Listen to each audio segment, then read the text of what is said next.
All right, welcome back, everybody. Got my coffee, got Ableton open. I think I'm all ready for a good studio session this morning.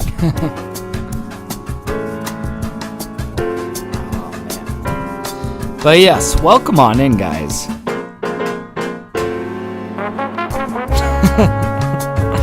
Welcome on in to yet another TapDaddyBeats stream. I hope you guys are having a good Saturday. You guys know the agenda for today. We're just going to be making music in Ableton Live. I have no expectation for what kind of beat we make. We're just going to dive into it and just start creating, you know? And if you're curious who I am outside of YouTube, I am the instrumental artist, TapDaddy. Yes, I am an instrumental artist. I'm a producer and a mix engineer. So yeah, definitely go check out my new album, The Low Key Plan, out now. And that's what we're listening to right now. This is Not All Heroes Wear Capes, the one bossa nova track off this album, which I love going bossa nova every once in a while, man. It's super fun.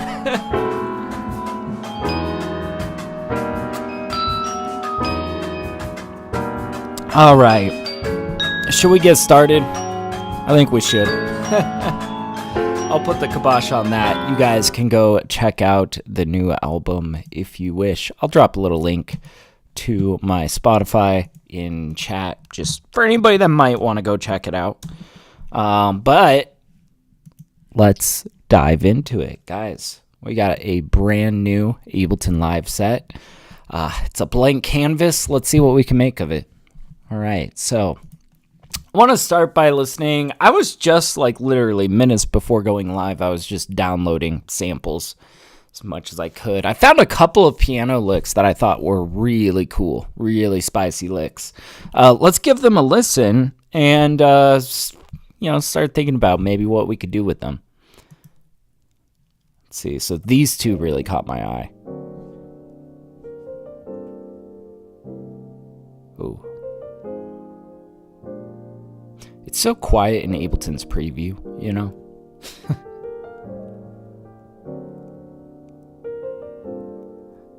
Really like the colorfulness of these chords. What else did I have?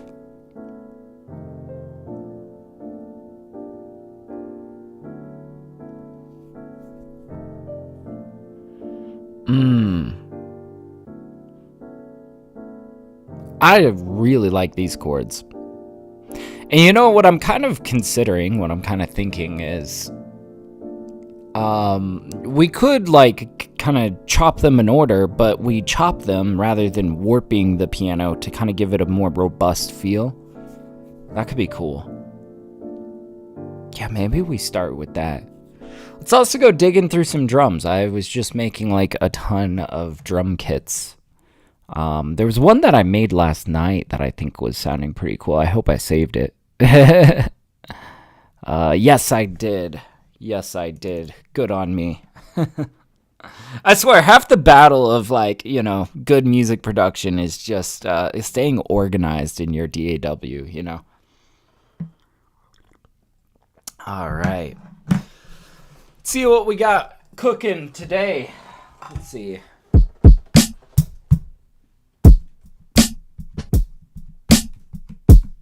Okay. So I've got these secondary snares. I want to start with something that is very simple and concrete, and we could dress in these secondary snares for syncopation and kind of accenting stuff. Could be kind of cool. Let's mess with it.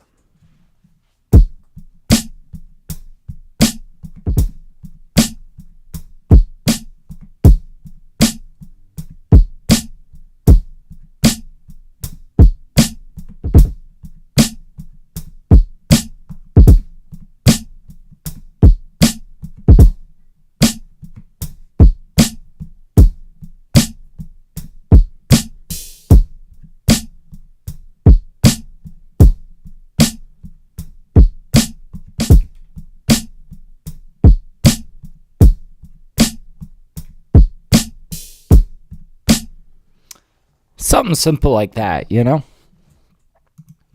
All right, sorry if the camera's all shaking around. I need to get a more stabilized spot for my camera to sit rather than on my laptop. Let's see. Yeah, stuff like this.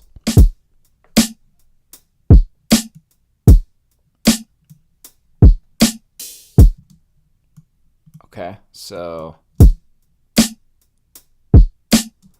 did we want to also use like some of what was before that?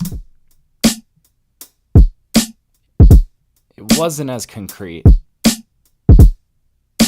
Not a huge fan of it. It's trying to do too much, you know? Yeah, but by the time that we lock in right here, this is sounding pretty cool. Okay, so we got this, but that's not all. I think we want to play around with some of these secondary snares.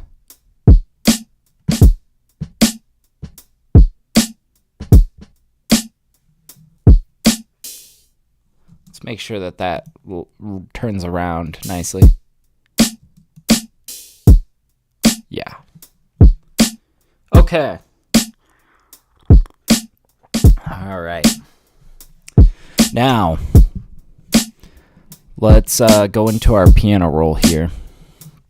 Figure out where our secondary snare is. Oh, perfect. It's right here. Okay.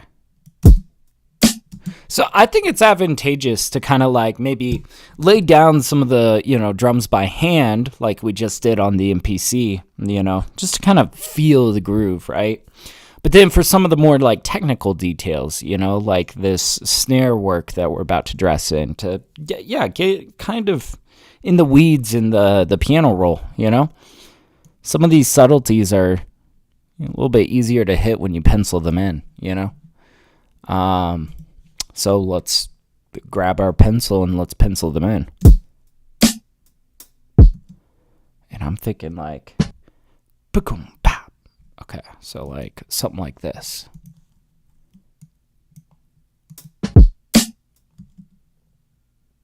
Okay, yeah. Let's maybe even make this even more subtle.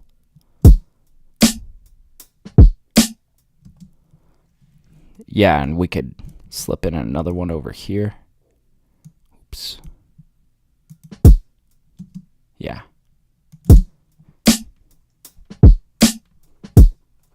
See? Subtle. I like it.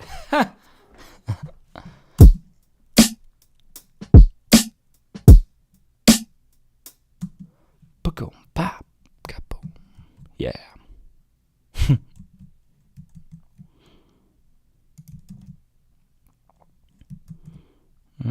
Yeah.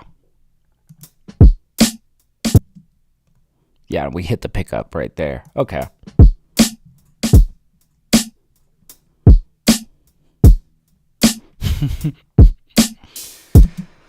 I like it. I like it. Let's see. We still got a little bit more to fill out.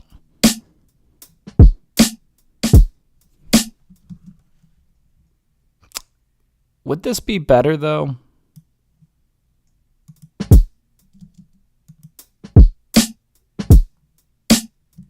Yeah.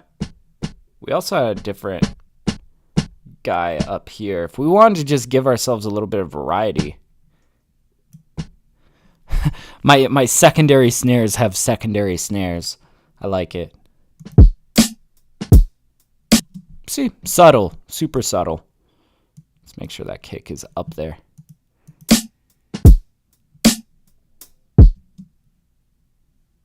And maybe towards the end here, we start getting a little bit more fancy with our secondary snares.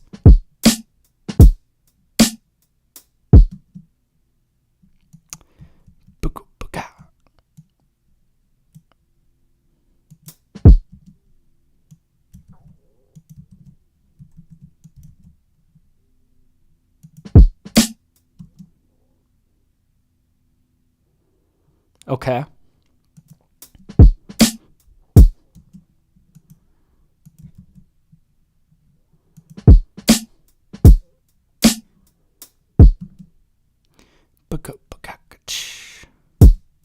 Something like that. I'm just miming the rhythms. I remember seeing like forever ago, there was like I don't know, there was some footage of like Michael Jackson like messing around on an MPC or something, and just like it's so funny the way that he was like expressing, he was like trying to say the rhythm, and he's like, it goes like, and it's like I don't know, the way that he was like miming the rhythm was just makes me laugh. I don't know. I don't know. I feel like the most brilliant people look a little silly when they make music. It's just a fact. You got to be kind of silly. You got to be a little bit goofy. All right. That's kind of what I want to do.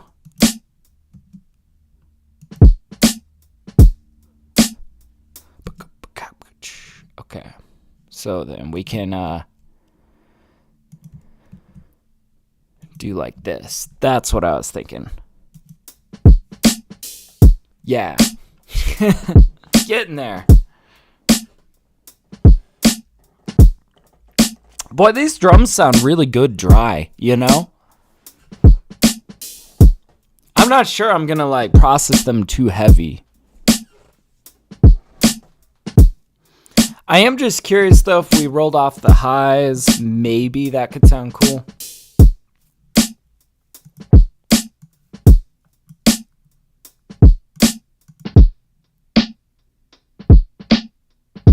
I don't know. Actually, for this one, I think we're going to keep the highs. Yeah. Do we dare give it a little bit of decapitator? I don't think it'll need much. Just a little bit to kind of like get it, kind of pick up a bit. We'll see.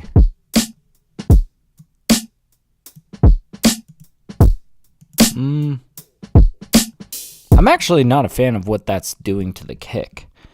Let's try a little bit of compression, maybe. Just like a little bit. Like I said, we're probably not going to be touching these drums too much because they sound really good dry. Really what we're looking for is like, you know, maybe we pull like 10% more satisfaction out of it, really, you know?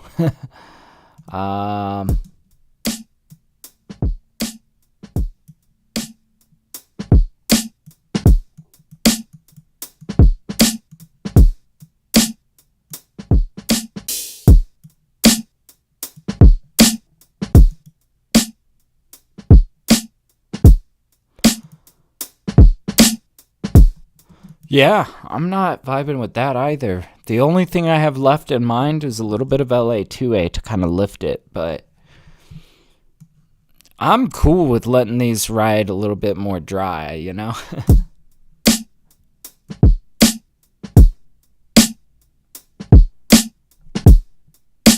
That, like, this doesn't sound bad.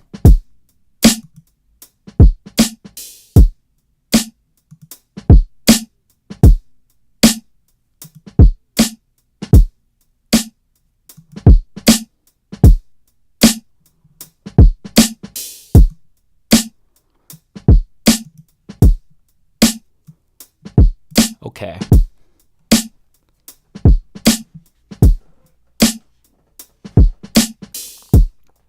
All right, I feel like we've gotten something really concrete here.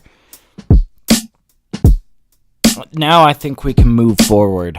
I want to go back to that piano sample we were eyeing. Yeah, let's run it back to that piano sample. It was this guy.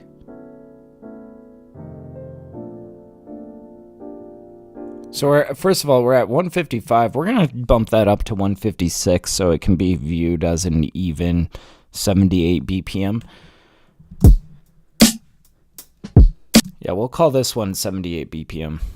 And let's drop this sample in simpler.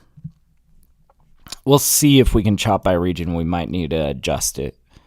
But just to get us in the ballpark.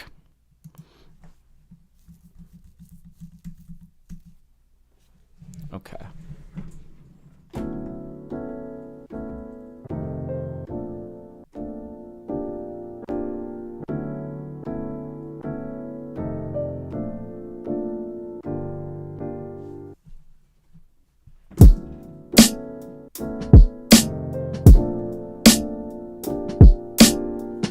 think we're going to transpose this down to give us a little bit more, like really two reasons. Give it a little bit more warmth, but also give these chops like a little bit more length.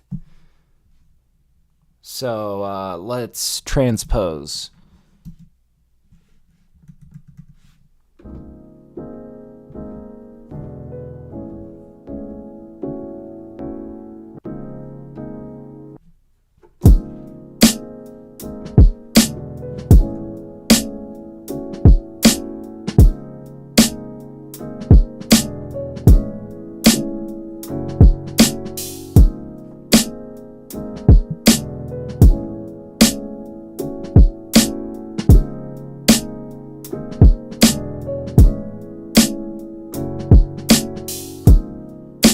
Dude, what's up, Glizzy Hendrix? How you doing, man?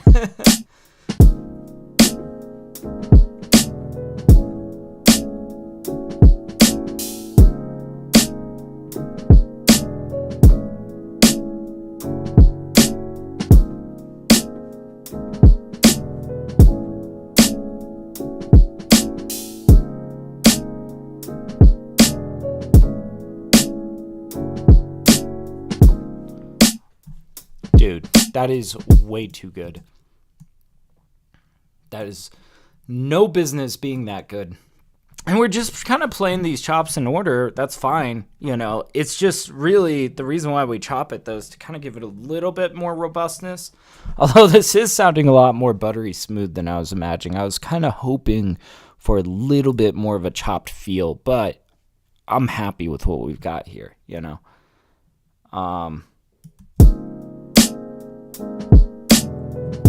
We might want to sort out these chops a little bit more. I gave it a little bit of fade in to get rid of some of the clicks, right?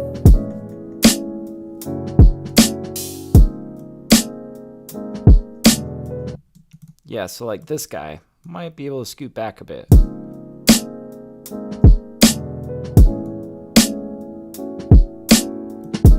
Yeah, and I think like these two notes look like they might be able to come back a smidge.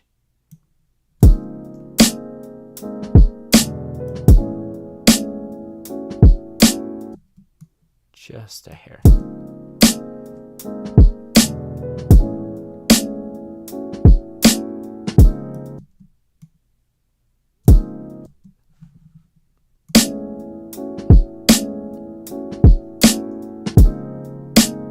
May have overshot that one a bit. Let's bring that in a little bit closer. Yeah, that sounded cool. All right.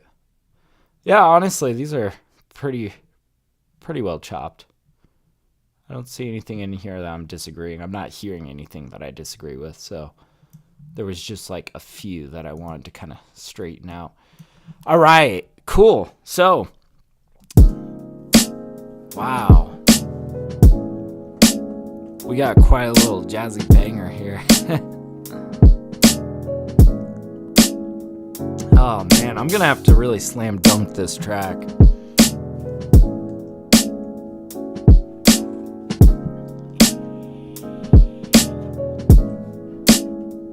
What if I had like a little bit of cymbal stuff going on?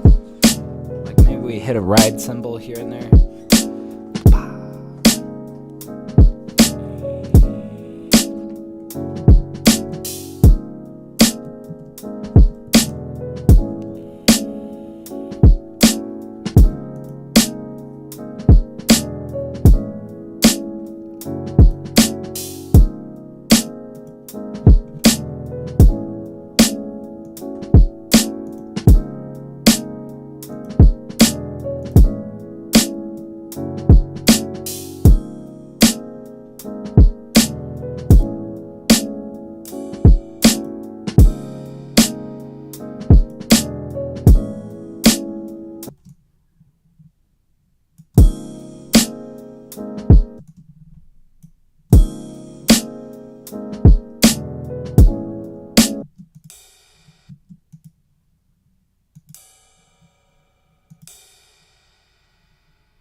I don't know.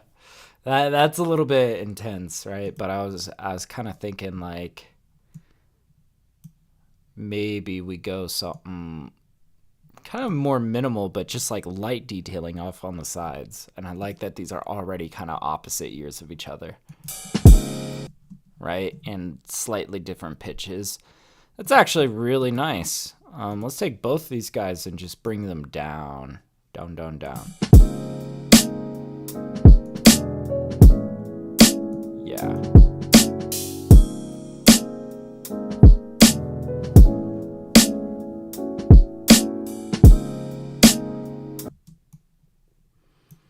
And what if we got a little bit more syncopation in here? Yeah.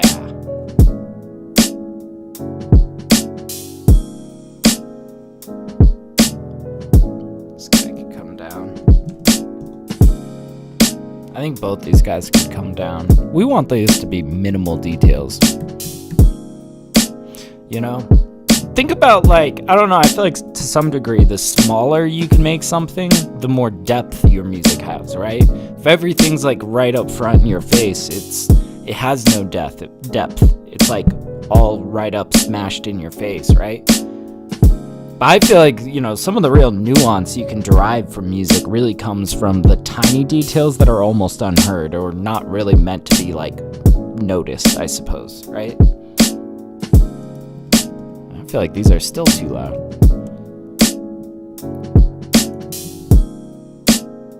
Yeah, really subtle stuff.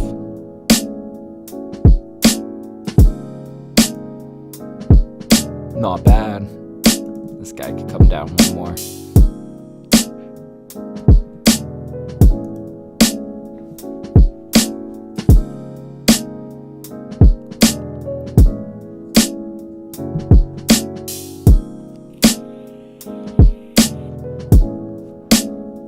Okay. See if we get like a really golden like saxophone or something. Trumpet maybe.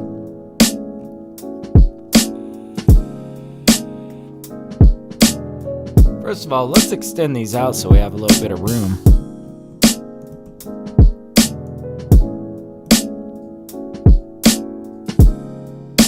God, this is such a vibe.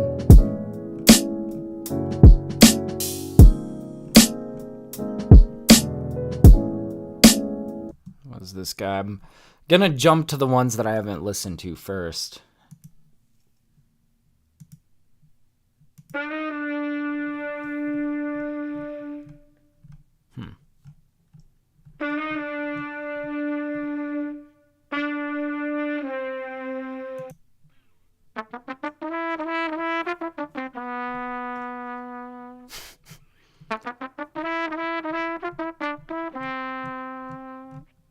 Any others? Let's see.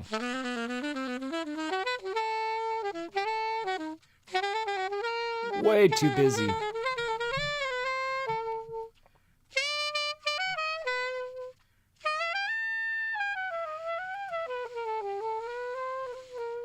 I like stuff that's like, you know, sometimes that sort of busyness and, you know, chaotic jazziness sounds really flashy. It can be kind of hard to work with, but it sounds really flashy. I guess really what I'm looking for though is something that's a little bit more slower, sensual, like kind of jazz R&B kind of vibes, you know?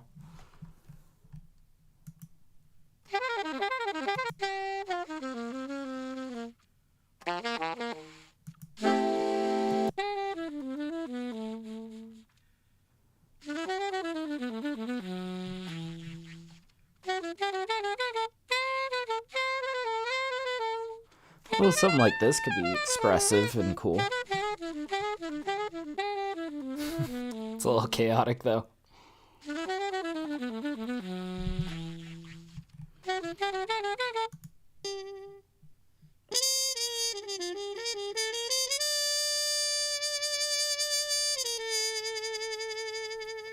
I love muted trumpet.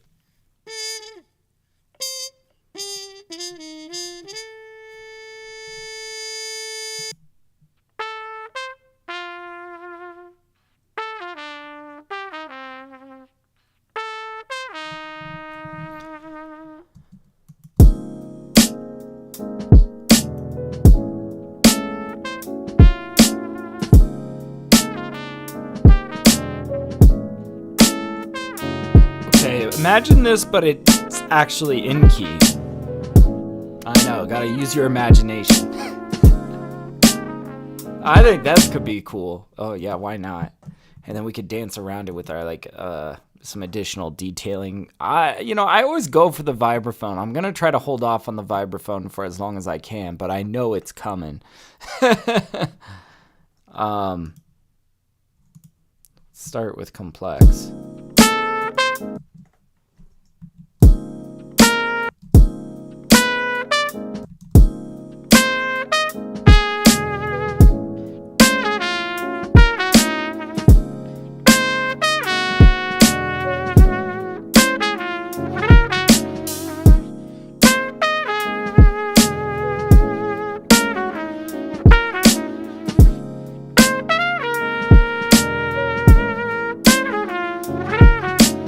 Okay, we got work to do on this. I think we're gonna kind of chop this apart a little bit, have some few key changes and whatnot. First of all, though, let's get this feeling nice and glossy with a little bit of reverb, you know? And gosh, you guys probably know what reverb I'm going for. This is in stock Ableton Live vocal pop hall. Just sounds immaculate on brass instruments. I don't know. I love this hall reverb. It's just super clean, feels great, you know? Let's try it out.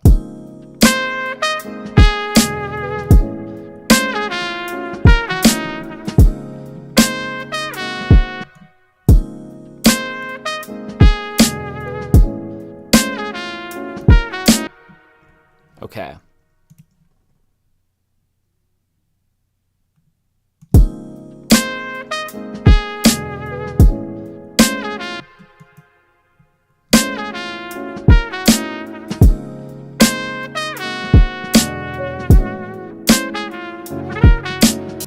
I feel like it's these guys and these guys that I'm like, could this be more interesting? Is there a better way of doing this?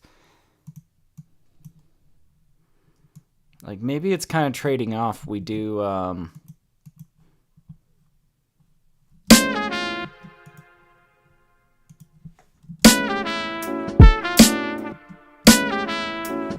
bum bum bum.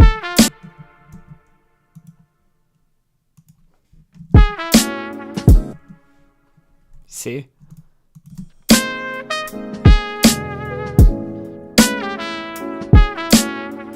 Okay, maybe not. I'm like, see guys? Really brilliant over here. Let's keep messing with it though. That's not working. That might work.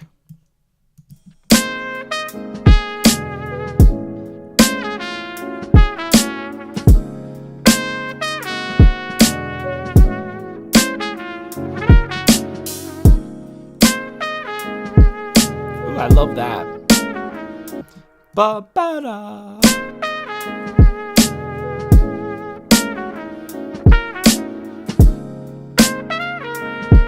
Oh, and I love that. Oh, damn. I really like these guys. These guys, maybe not so much. I can't help but feel like it's a little bit crowded, you know? Like maybe if we kind of gave ourselves some space, we could set up for a little bit of counterpoint, you know, against this trumpet. That would sound really cool. But it's kind of a matter of like, how do we pace this? Just kind of thinking out loud. I really love the second half of this much better than the first half.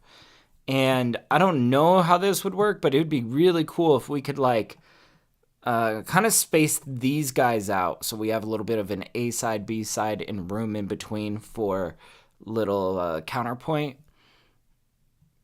I don't know. Let's see. And you see, and it's like that. We'll leave them hanging, and then we can answer. And then we have a little bit of room, and then we come in with that. Then we give them a little bit of room, and then we come in with that. That's kind of what I'm thinking, like, you know, spacing this out, giving ourselves room for counterpoint. Let's get rid of these guys. We can always bring them back. Nothing is final. Let's just give ourselves a little bit of space.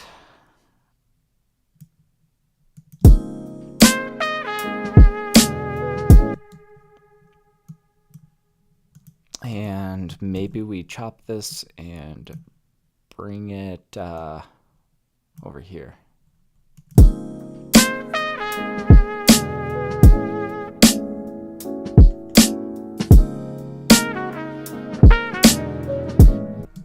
Yes. Okay, you guys starting to see the vision here? I was uncertain if this was going to be cool or if the timing of this was going to feel good. Let's see, what do I want this guy though? I think this guy wants to be like over here. Yeah. Love that. Okay. Now these guys, those might need to change a little bit.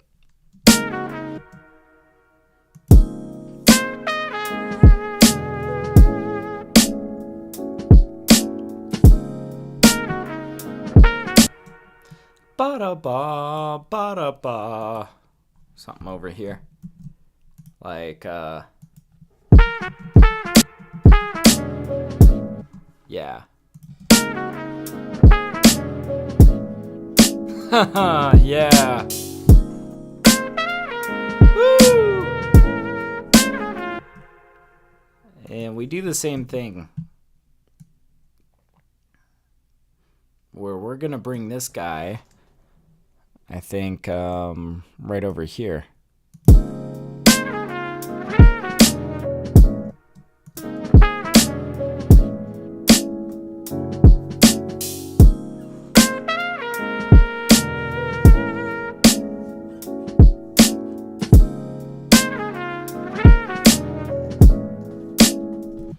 And I am curious if we brought this second guy down a little bit like we did the other guy. The thing is, these are connected. And quite honestly, I don't think we need to mess with it. That sounds connected. That sounds beautiful. It sounds like it makes sense. So, I think we figured out our trumpet hook for this song. This is sounding great. Let's hear it back.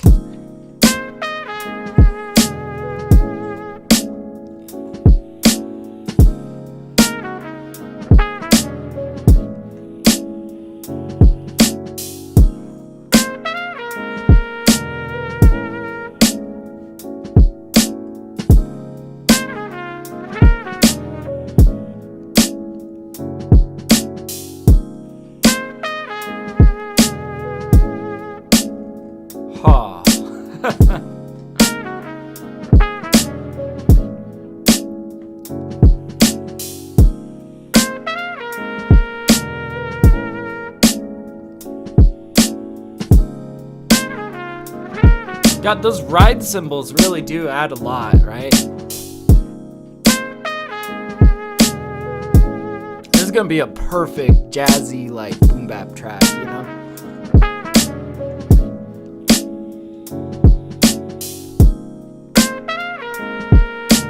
Start organizing our project file a little better. There we go. Keep the ride cymbals up with the drums. Okay. We need to figure out our counterpoint.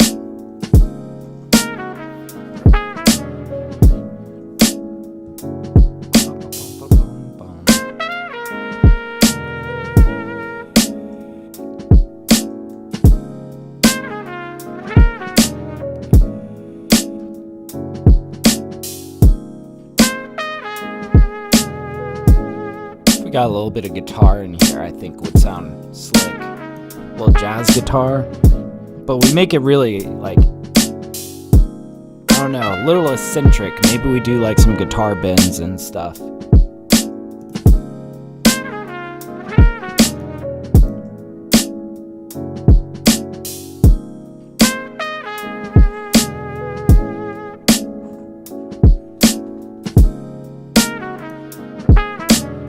Oh, I was also just curious. First of all, maybe we bring this back a little bit, this reverb.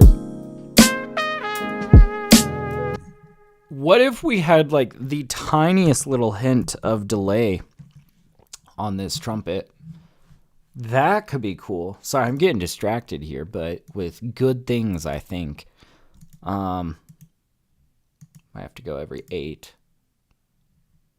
And here's what we want to do. We want to set the dry wet like really low. And we want to ping pong it so that these really subtle delays come up on the sides.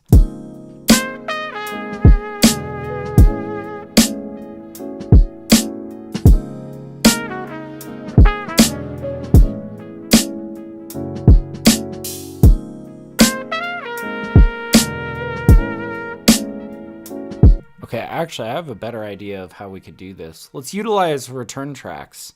So instead of doing this here, we're going to utilize return track B that already has a delay on it. Yeah. And we are going to say, actually, I don't need to use that screen because we have this screen in Ableton Live 12. Love it. All right, so I can send however much I want of track 6 containing our trumpet to return track B. Let's give it like 50% to start. Oh yeah, we need to ping pong it.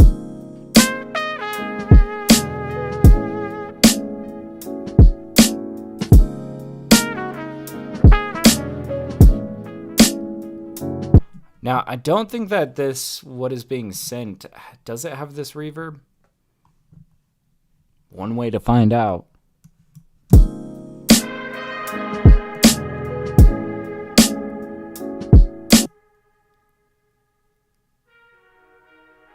Yes, it does have the reverb. Cool.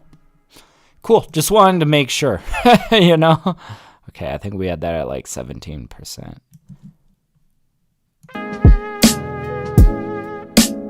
Now, cool thing we can do because we have this in a return track, I'll teach you guys a little mixing secret.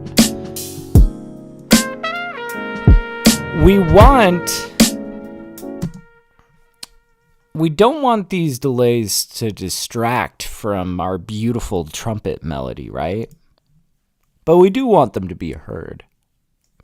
A way that we could get these to work a little bit more nicely together is we can get a compressor. We're going to pull this out, put it on our return track containing our delay.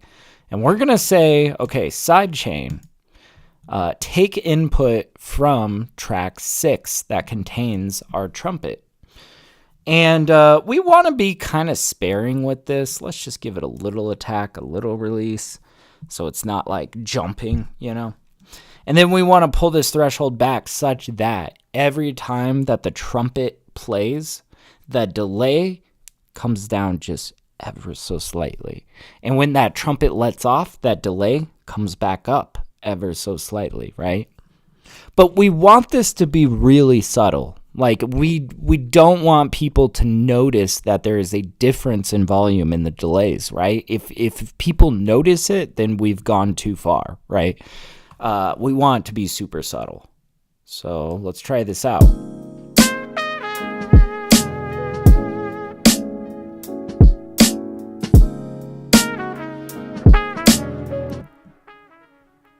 Boy.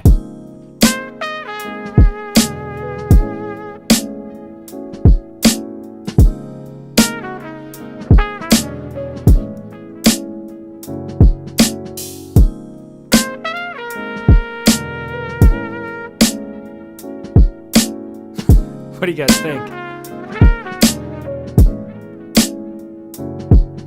Yeah.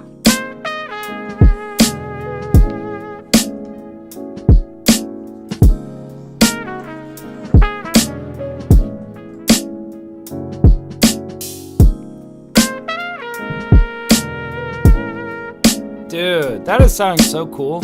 Now let's go back to our contact. We were about to pull out a guitar. So let's keep it moving forward, you know? Man, that's honestly the secret to how you I don't know, get music done. Just keep moving forward. Don't overthink things. Just keep laying it down, you know?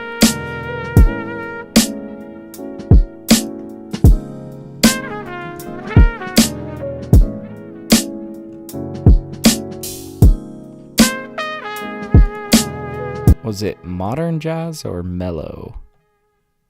I think it was modern jazz that we like. Yeah, modern jazz is a little bit more warm. Here we go. And something that I really like to do with this, guys, I've got a specific type of reverb that I love to use on these, on this guitar specifically. It's from Guitar Rig. It's like specifically Guitar Rig 6 MFX, I believe. I don't know. I go for this one. It's this air verb that I like to use. It's kind of a chorusy sounding reverb. It sounds really cool on these guitars.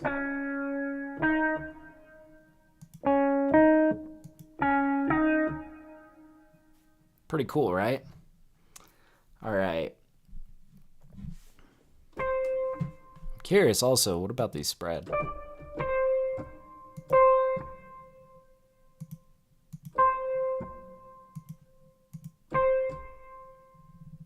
Don't really notice too much of a difference. That's okay. All right, let's just start messing around. No idea what key signature we're in.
That's nice.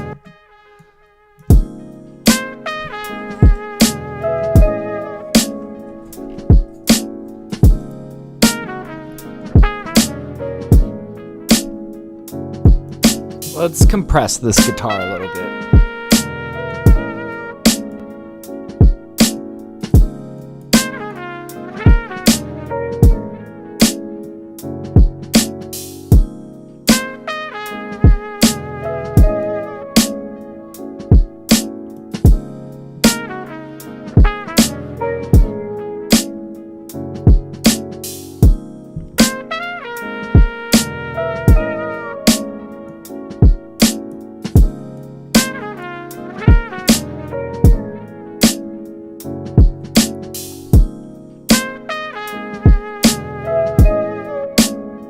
I think those first notes are just too loud.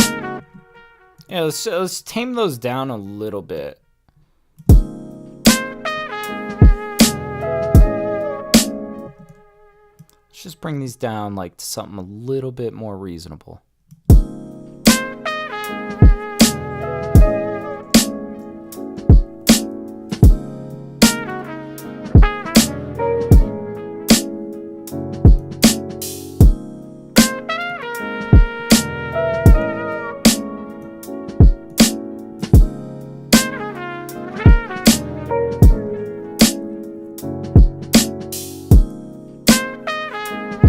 Okay, let's keep grabbing instruments.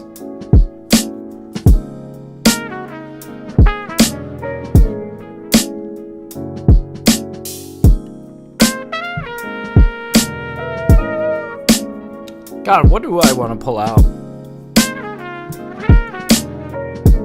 I don't know, let's go for something different. Something different than we usually do. It's been a while since I pulled out that augmented keys from Arturia. That could be fun. There might be something in there worth exploring.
And just those two notes feel pretty cool.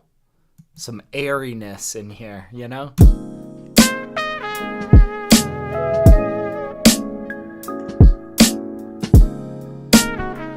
I'm not sure about for this section if we would have a little hit of that guy, but I'm liking the feel of this.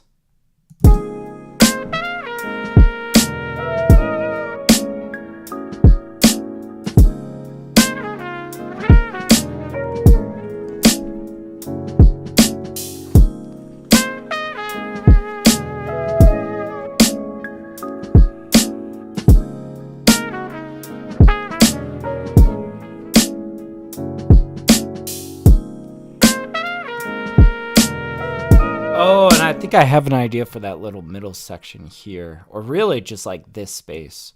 There's a certain string swell that I'm interested in pulling out. If I can remember what it was, it could sound incredibly haunting in this. Oh, and yo, we got colors. How's it going, man? Saturday cook-up. Absolutely, man. That's what we're up to today. Just making some nice, chilled, jazzy stuff, you know? But yeah, how's your Saturday morning going, dude? Or I guess you might be having a Saturday evening now. I don't know.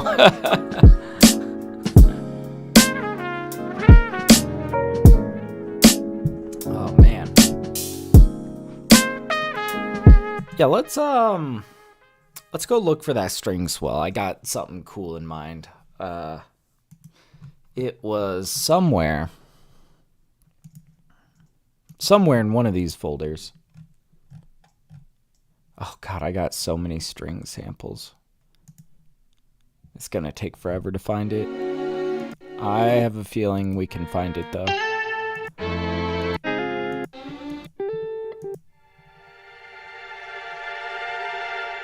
This. You know? I really love this one swell. I don't know. I've used it a decent amount. I'm going to continue to use it, okay? I like it. I really like it. Especially for stuff like this. Okay, let's, first of all, that is super loud looking. Let's protect our ears. Switch it to complex.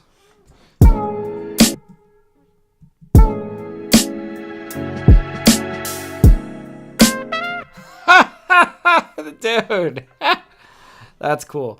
What if we turn to warping off, though? It might be a little stretched right now. Or, oh, no real change.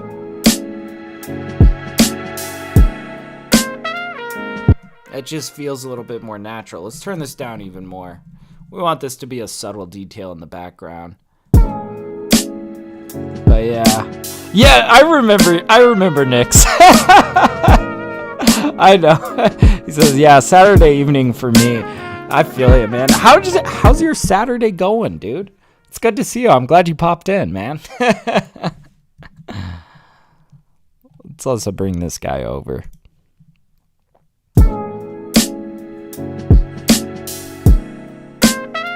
Ah, you see that's sitting nicely.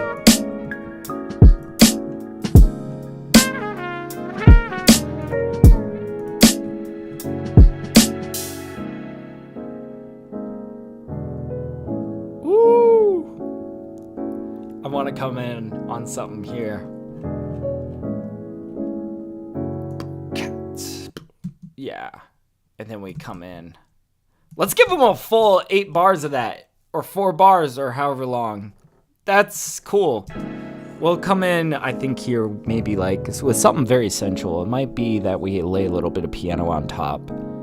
Or a little bit of vibraphone. I said I was going to hold off on the vibraphone, but you know, honestly, like whatever's going to make for the best beat. I really don't care if I use vibraphone a lot. It's because it works. It's because it's good.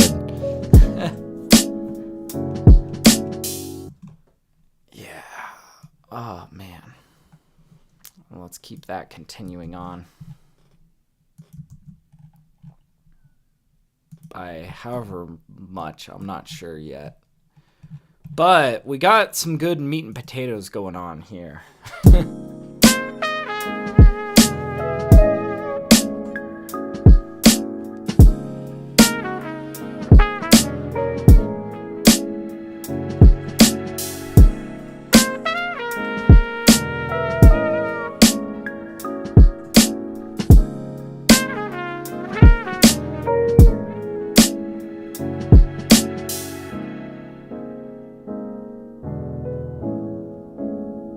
What if we had like a little bit of snare brushes in the background here? I don't know. Dude, I need more snare brush stuff. I feel like I keep going to the same, like, I don't know. It's hard to find snare brushes that are slow enough.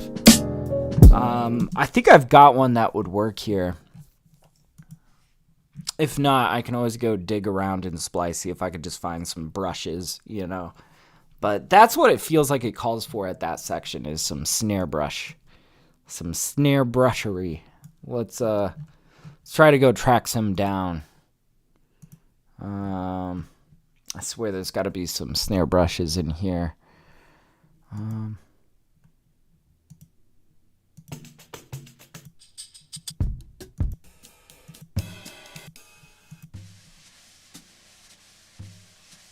See, stuff like this.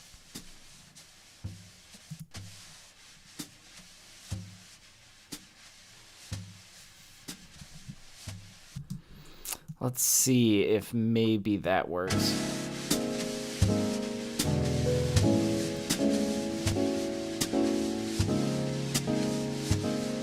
Oh, that's right. I fucking hate this sample because it's like a little bit. You guys can see in the audio down here, it like rushes and then it slows down and it's an absolute nightmare to work with. I mean, we can get this. We can get this sounding good, you know. We just gotta kind of mess with it a bit. But yeah, Colors says it's going all right. Just chilling and relaxing because I'm tired from everything. I feel you on that, man.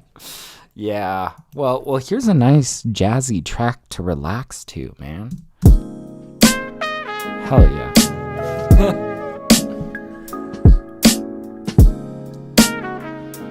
We might even turn down the drums a little bit. They're a little bit extreme.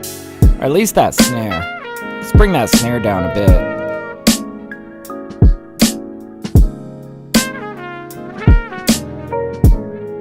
There we go. That's a little bit more relaxing. Oh, except for that's not.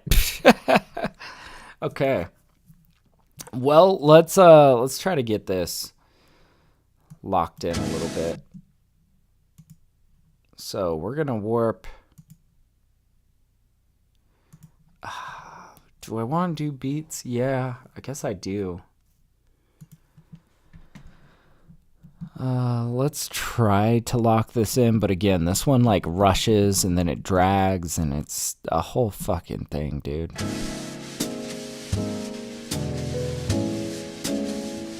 Actually, that's not bad.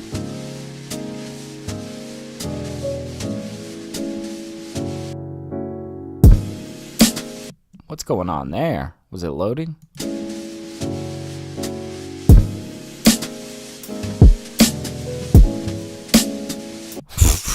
What the fuck?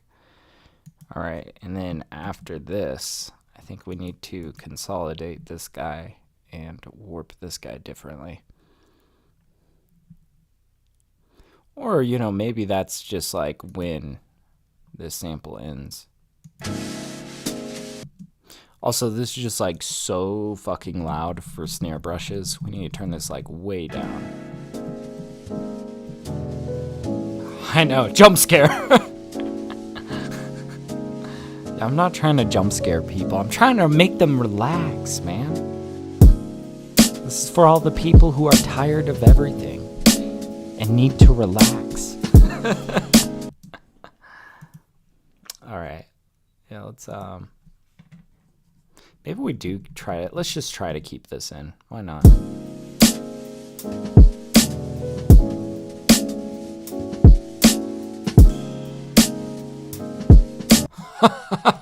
I feel like I'm accidentally stumbling into cool stuff here. You see, it gets all out of whack. It gets all out of time, but I kind of like some of the interactions that are going on in here.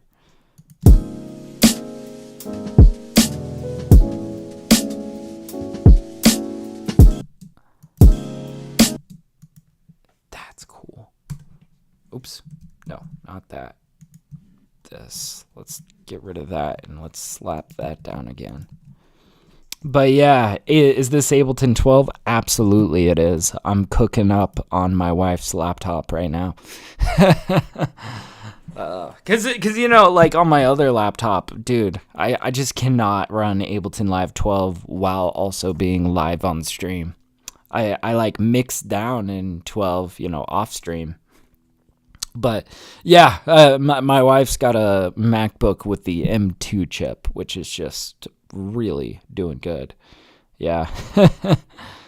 Colors is like, it is, I'm done. Literally, the title of this live says Making Beats in Ableton Live 12. You're good, man. You're good. I feel like people don't read the titles of streams. At least it feels that way on Twitch. On YouTube, I feel like people are pretty smart. But on Twitch, like, man, it could be titled Just Chatting and Making Beats, and people come in like, will you review my track, bro? Yo, what, you trying to hear my track? And it's like, not really, man. Sorry. Like, name of the stream is Making Beats. But yeah, I'm convinced people don't read stream titles. I'm convinced. Just Twitch has convinced me. But, you know. But yeah, MacBook M2. You got the M1? Oh, hell yeah, dude. I feel like... I feel like, dude, as soon as they upgraded to the M chips, suddenly Mac could handle, like, anything and everything, and it was great. I am super envious of my wife and her M2 laptop. I've been borrowing this thing a lot. It's good. Oh, yeah.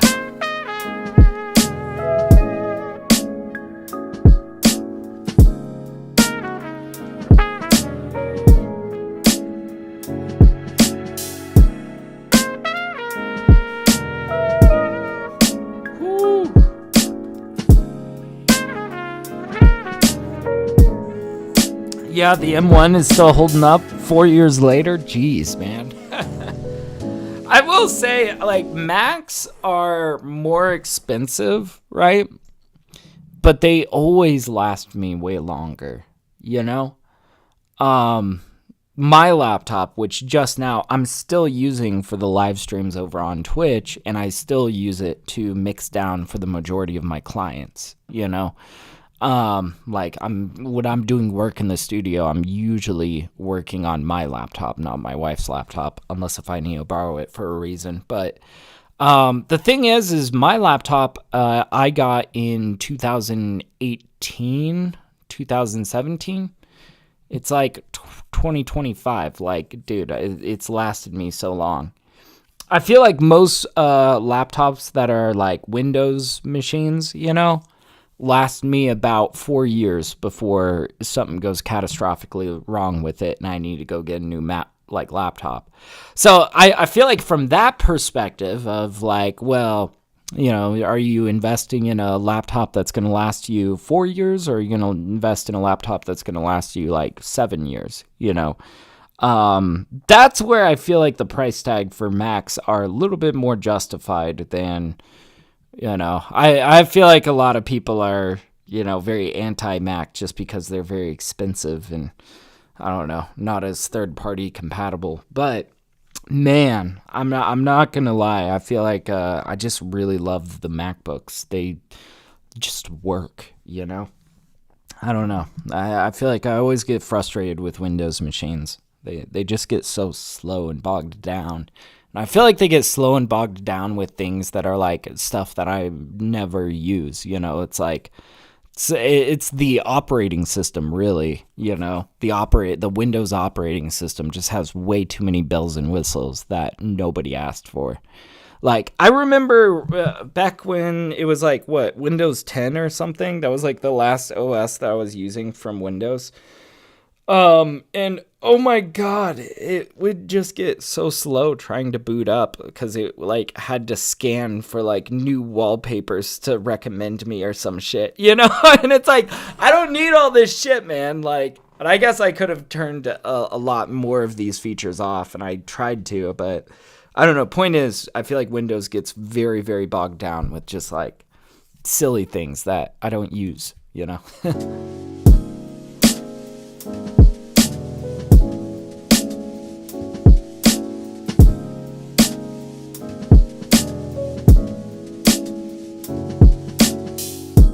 God damn, I'm loving all that little snare play. Ooh, that is feeling good, I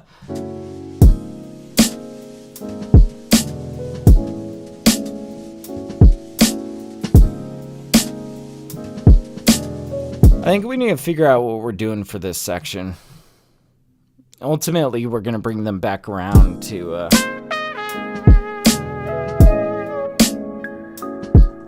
this. But yeah, pretty much, yeah. I love Apple computers, never had trouble with those. And yeah, I also have a PC, and man, Windows 11 is not working the best on my good PC rig. Yeah, that's the thing.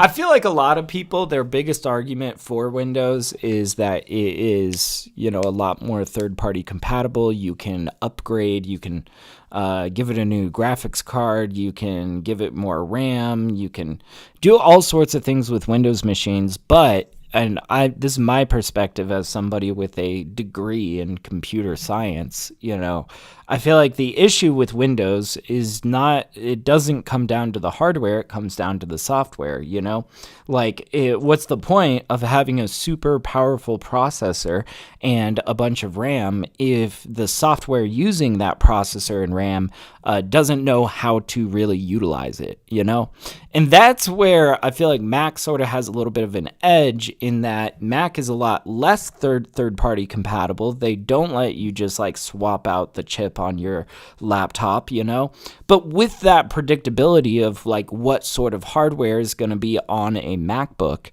allows them to write their operating system in a way that utilizes the processor and the RAM available, so much more, right? Like, I don't know. I feel like it really does oftentimes come down to the software and its ability to really utilize the hardware. Anyways, I'm going on a huge rant here. Let's dive in with this beat, man.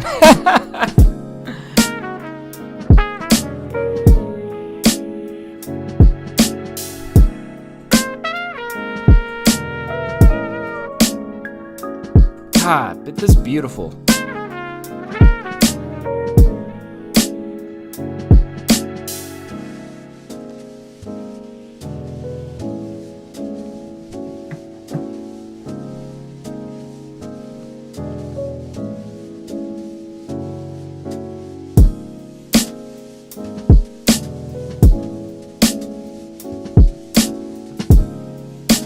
think we can still set this back a little bit further. There we go.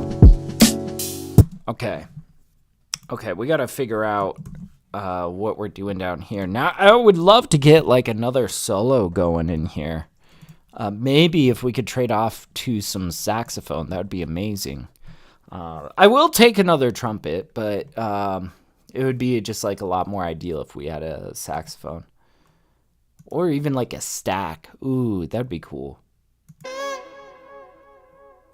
Wow, this is kind of wild. A little bit too wild.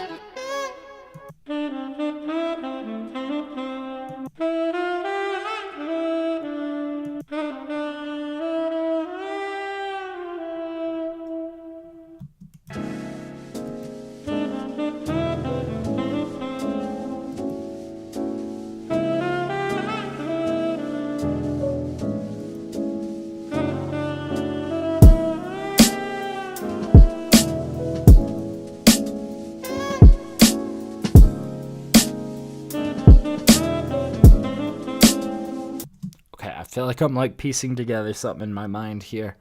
We got a lot of these small licks that I think all kind of came from the same sample pack. I kind of wish they had just put this into one sample. I could chop and manipulate it however I wanted to, but it's okay. They gave it to us in pieces. But yeah, it's like the same source, right?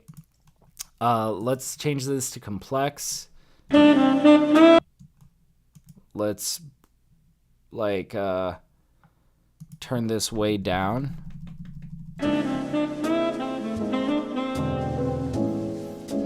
But yeah, Color says, like, I'm genuinely starting to hate Windows 11. It's so slow and sometimes buggy. If I wasn't playing games using MS Office programs or using Photoshop from Adobe, I would just switch to Linux. Yeah, oh God, I so much prefer Linux over Windows. So like, and also what's cool about Linux is there's a ton of operating systems that are like third-party Linux supported, right? So like in college, there were like a few things that I needed Windows for, but for the most part, I was, getting a degree in computer science and I needed Linux, So what I did is I dual booted my laptop. Half of my hard drive was Windows, and half of my hard drive was Ubuntu, which is a Linux operating system. Really, really loved, having Ubuntu. That was really great. Loved that operating system. It's very lightweight, but it's easy to use. Kind of reminds me of, Mac OS. But except it's got a Linux terminal that you can use as well. Super, super nice, The only drawback of it is, you can't play games on it. And also, most plugins are not supported on Linux. So, I was producing music at the time when I was getting my degree. So that was also another reason why I needed Windows, was so that I could run Ableton, right? And all of the plugins that I use in Ableton. But anyways, let's dive into this. And then we'll have to figure out the timing, and we need to pitch this right. Bum bum bum bum bum.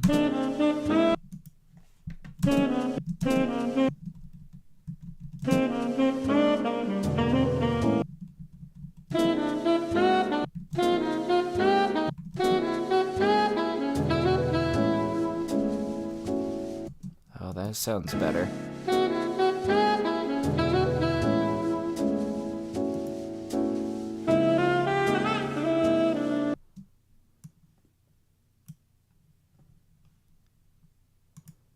Gonna go complex, and because these are the same saxophone taken from the same kit, we're gonna process them on the same track. That's honestly why I was careful not to change the volume of this guy.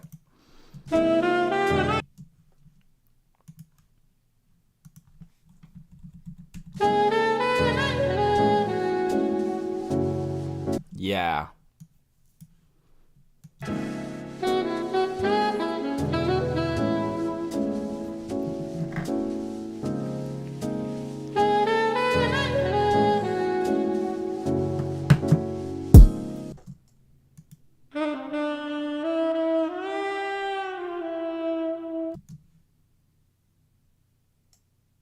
It's gonna be something like this.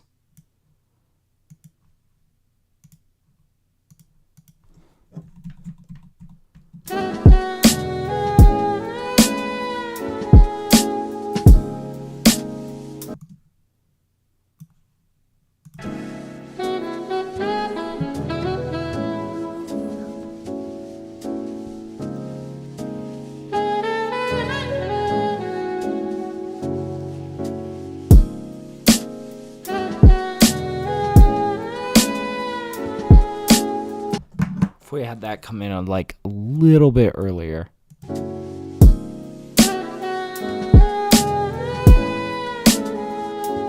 Oh, that's beautiful. What else we got here?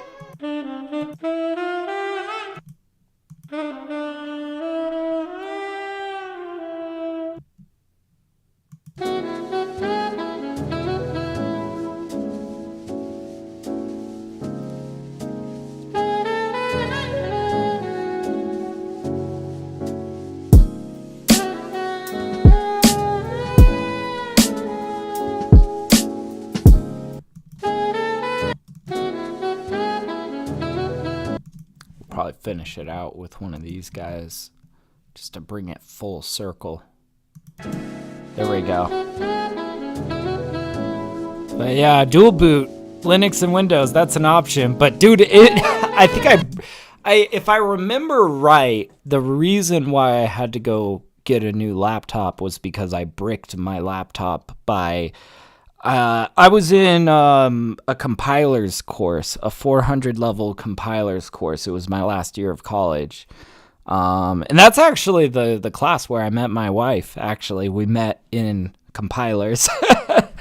But yeah, like, I don't know. I was really just like putting my laptop through the ringer, and I fucked up my operating system so bad. Like I fucked it up so bad that I don't think that I could have accessed Windows anymore.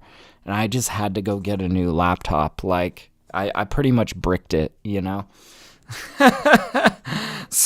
But that's what you'll do, you know, if you're getting a computer science degree and you're also like producing music and like you're dual booting and you're doing crazy things and overflowing your stack on Linux, and you're like, I don't know, man. I fucked that computer up, but it served me well for like 4 years for most of my degree. But by the time that I was done with that, I was like so ready to move on to Mac because I was just so tired of waiting 10 minutes for Windows 10 to load up.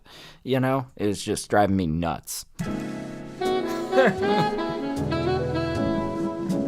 And also, you know, I can compile like you know, stuff using like Linux commands, you know, in Mac. So Mac has Unix, I believe it's called, which is pretty much 90% compatible with Linux. It's just like you might do a couple things differently. So I decided after bricking my laptop with, you know, dual booting it, that I was like, fuck it. I don't want to have to dual boot anymore. I just want to have one operating system to do everything. And that's where Mac really made the most sense. So anyways, thank you for coming to my TED Talk. I'm just yapping over here about operating systems, but let's no, but it's worth talking about. I get so annoyed when people are like trying to tout Windows machines as superior to Macs, and it's like, look, they're more affordable than Macs for sure, and they are more customizable than Macs for sure. But at the end of the day, I think Macs just are better computers. They're just built better, you know?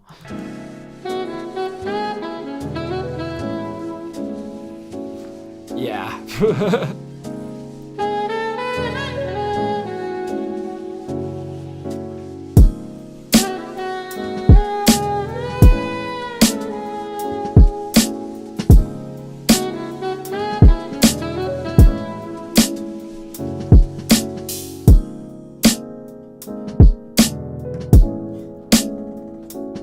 Holy fuck, this song is so cool.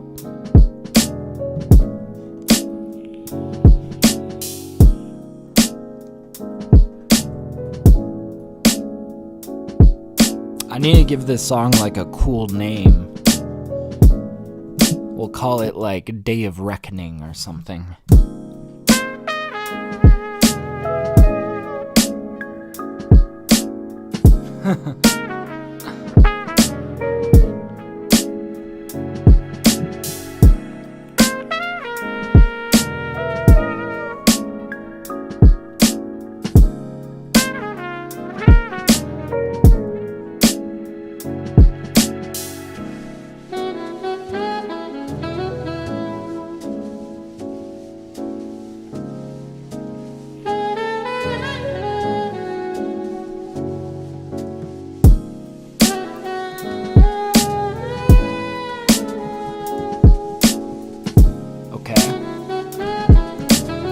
Fuck it, we're bringing out the vibraphone, guys. Let's get that TapDaddy vibraphone out. Call it the TapDaddy vibraphone because really it's a stock vibraphone from Ableton that I threw like fucking way too many plugins on to make it sound like it was sampled, and then I saved it as a preset so I can just pull it out whenever. TapDaddy vibraphone is what I called it. And it's super loud. I don't know why I didn't throw on the end of this chain when I pre-saved it. Just like a minus 20 decibels on the end here. So let's do it. This is all the shit that I got on here. I got like vinyl. I got LA2A. I got sketch cassette. I got this OTT. I got so much compression and shit going on here. Let's turn this like way down, and then I'll show you guys what it sounds like if you're curious. It sounds like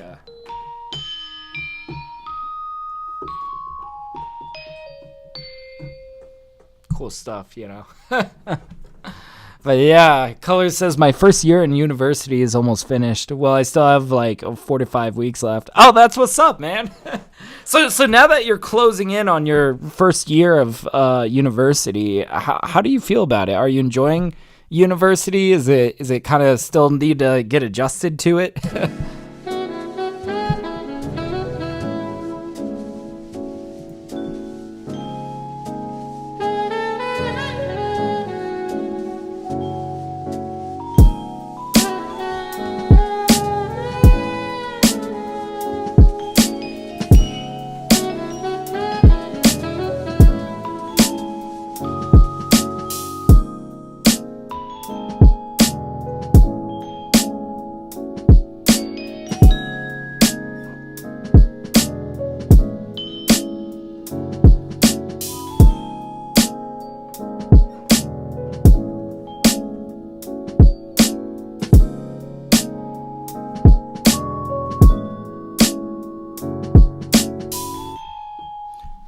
So yeah, we're gonna be kind of messing with it. I am still trying to figure out if I am enjoying like maybe just using this very sparsely as counterpoint, or if we really want to like pop off into a solo section. Right now, I'm kind of thinking we might keep it kind of cool, you know. Try and not do like anything too crazy. I just really like that counterpoint detail of, you know.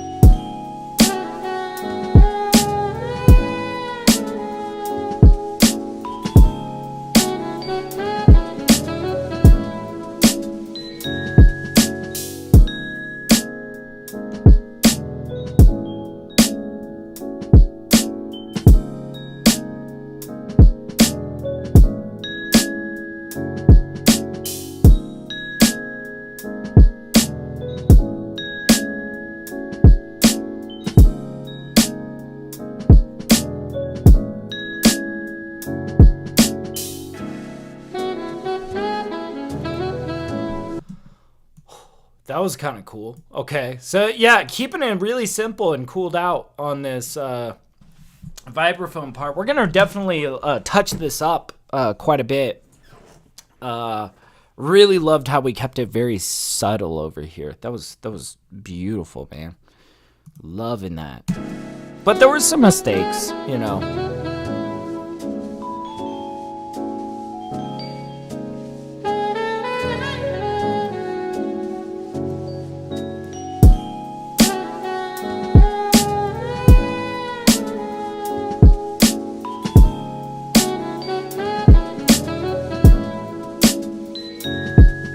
Yeah, like that was a mistake. I also wanted to maybe make these even more subtle.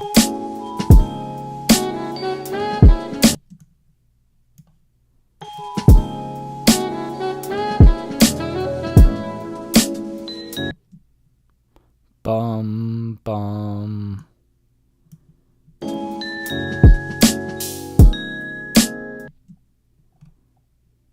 Bum.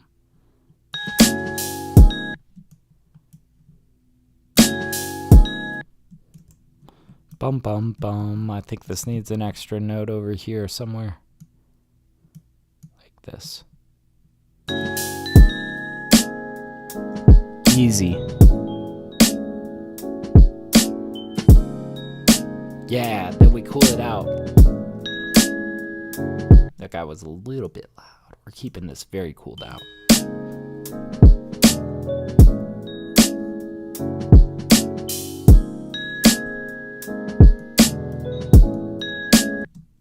Well, yeah, keep it very low. But yeah, Color says it's like a 50-50 for me. There's definitely lectures that I enjoy and some professors are great.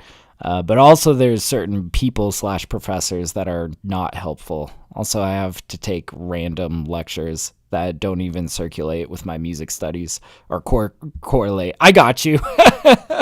No, I feel like it was the same thing. And, you know, quite honestly, I think that the more that I kind of got comfortable in college, the more that I like got a little bit more confident at like maybe dropping a class if I knew that I wasn't going to enjoy it, you know? Like if the teacher just fucking sucked or the class just was not what I was hoping to get out of it, you know, I feel like I would usually within like the first 2 weeks or so, you can usually kind of drop a course, maybe enroll in a different course. But no, I feel you on that. I had classes that I absolutely loved, and I had classes that I absolutely just hated, you know? But, you know, at the end of the day, I feel like some of the random courses that didn't correlate to my major ended up being some of my favorites. For example, music appreciation. I took a music appreciation course, even though I was not doing a music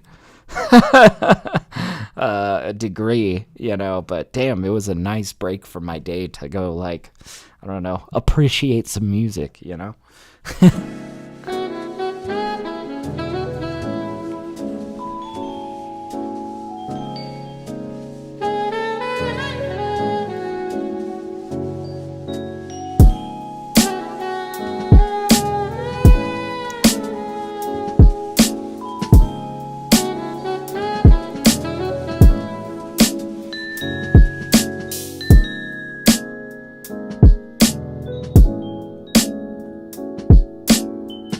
Oh, and I love that there's even like these little mistakes and stuff in here that just, yeah, it's the end of this note. That's cool.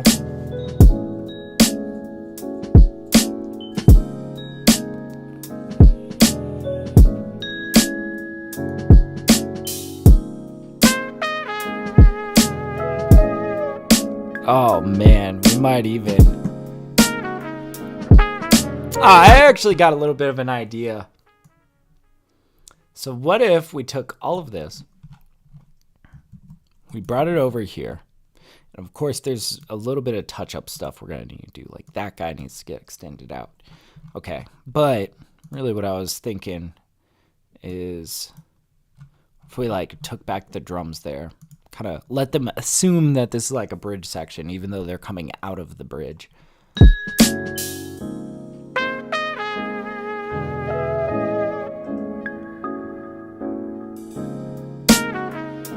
Yeah, something like that.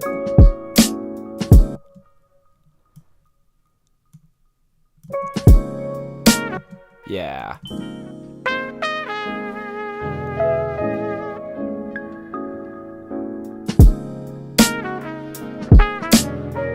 Oh, dude, that's beautiful.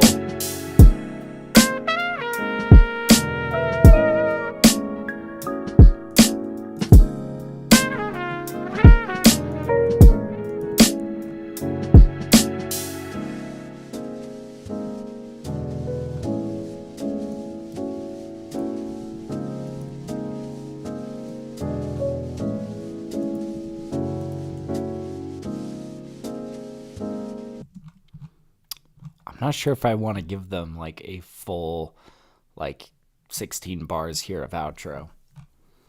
We might have to maybe mess around with like we could start fading it like right here.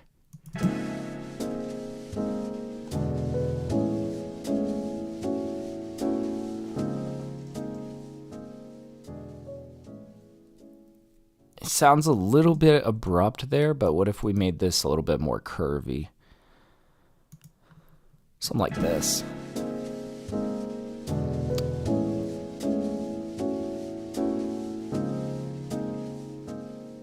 Oh, that feels much better. Damn. Okay, we're gonna have to kind of go back. I want to see if there's like maybe a little bit more detail that we want to slip in here, but I kind of like cooling them out. We'll make a decision here.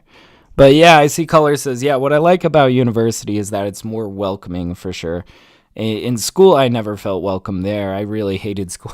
That's fair, man. Well, I feel like, one of the bigger differences is I feel like in university, you're kind of taken more seriously as an independent person, as an adult.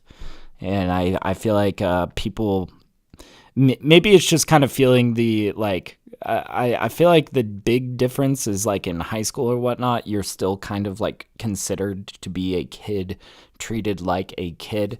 But as in university, you are an adult, you are an independent adult, right? And I feel like, I totally get what you mean though, of like, it feels a little bit more welcoming. It feels like people kind of like, maybe respect you a little bit more as an adult, as a person, like, I don't know. That was my experience anyways.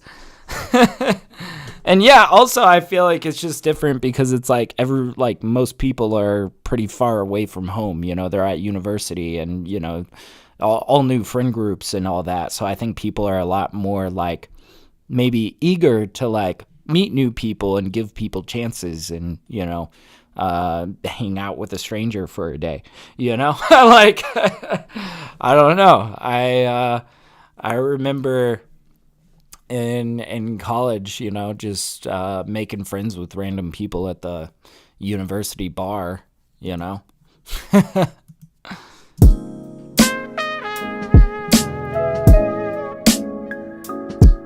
there are definitely students that have more ego.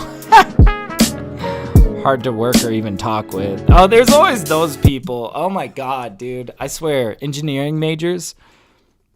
I like software people a lot better than the engineering majors. Just say that. I feel like those guys really ego driven. Although, man, I've got a homie that's a doctor, and just him describing to me the type of people that go to medical school makes me never ever want to go to medical school. Talk about ego. Yeah. But yeah, I feel you on that. Let's give this one more listen through. Let's decide. I'm mostly paying attention to this section right here. But honestly, I kind of like that we're leaving them in this section that to me feels a little bit more contemplative. It does not need to be this barrage of, layers of instruments. Sometimes you can let a simple thing be really good. Let's just hear this back and just see where we're at, because we might have a finished song here. Let's check it out.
Yeah, that's awesome.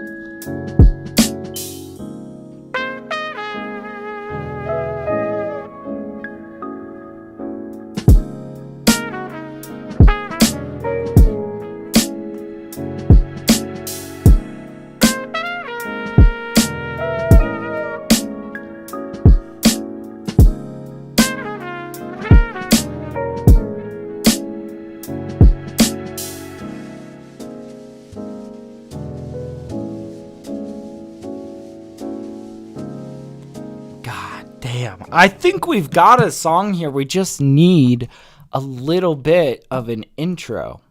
I don't want to overcomplicate it either. I think we've got a really good thing going here. Let's give ourselves a little bit of space here. Let's give ourselves one of these guys, and I'm thinking let's borrow one of these guys.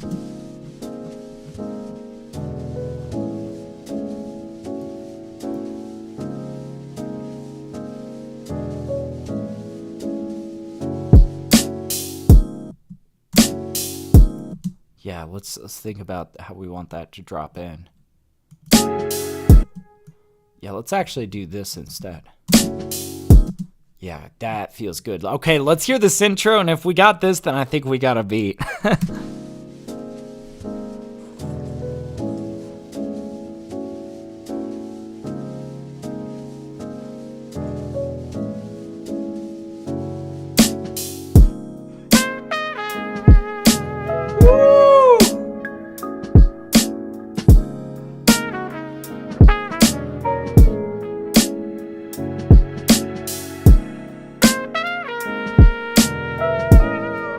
Damn, guys, I think we did it. This is a this is a fucking banger, a jazzy, cool banger, dude. Oh, this is so cool. Very happy with this. Oh man. What's up, Antonia? How's it going? I really visualize like a bar ambient in the intro. We'll kind of see. I sometimes throw in ambient stuff in intros, but I think this piano is just rich enough, you know?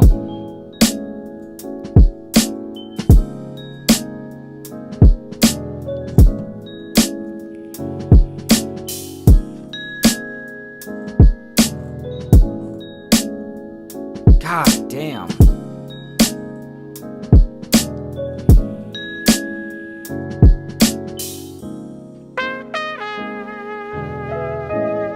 I'm really loving the delays we put on that trumpet. It's cool.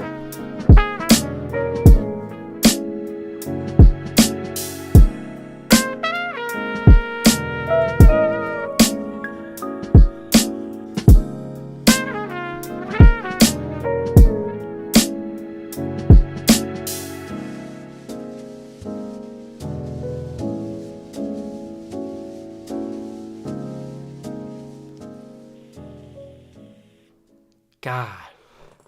Damn, we did it, guys.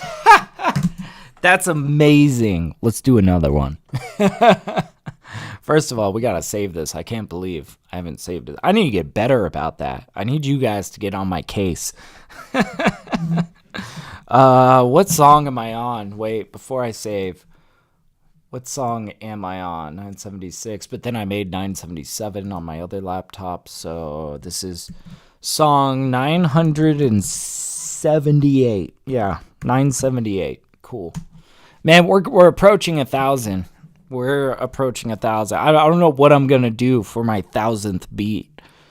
And quite honestly, I've already passed 1,000. I mean, this is just ever since we started counting with this naming convention, you know. But 1,000 beats is 1,000 beats. That's something to celebrate, you know. So I'll have to think about that. But I think in the meantime, though, let's make another beat. Let's throw another one on that pile, you know. Boy, we really hit a good thing on this first one, you know? And I think what's really awesome about that is now I feel pretty liberated. Like, I can kind of make whatever else in this session, and the stakes aren't super high. I've already got one that I made today that I think is immaculate, right? So we'll see. We'll see kind of what we do next, I feel like the world is our oyster. We can do whatever we want, right? But yeah. Oh yeah. Nicaea Colors was saying, yeah, I'm thinking about headroom from my last lecture. Basically, I'm never going over 0 anymore. I realized that headroom is a good thing. Yes, man. You don't need that's the thing though, and I'm guilty of this, is producing in the red, right? And that's okay if you're really not, like, if the clipping isn't too bad, but it's just like, you obviously don't want your final song to be over 0 dB, unless if you want to intentionally do that. But I don't know, when I'm mixing, I give myself infinite headroom. I give myself so much. I can just turn it up in my headphones. The fact that there is room to bring things up more, just, yeah. It's good. But yeah, how long have you been counting for? Good question, Antonia.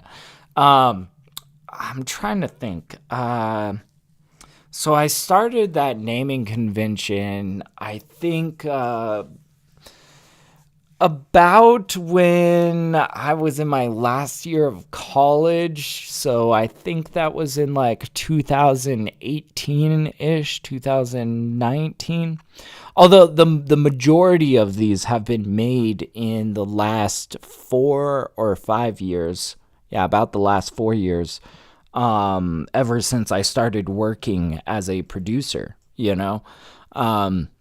Basically, I really hit the ground running as a producer because I've been producing for like 14 years, you know, just making music for fun. I used to just make albums for my own entertainment, you know, like a lot of people do, right?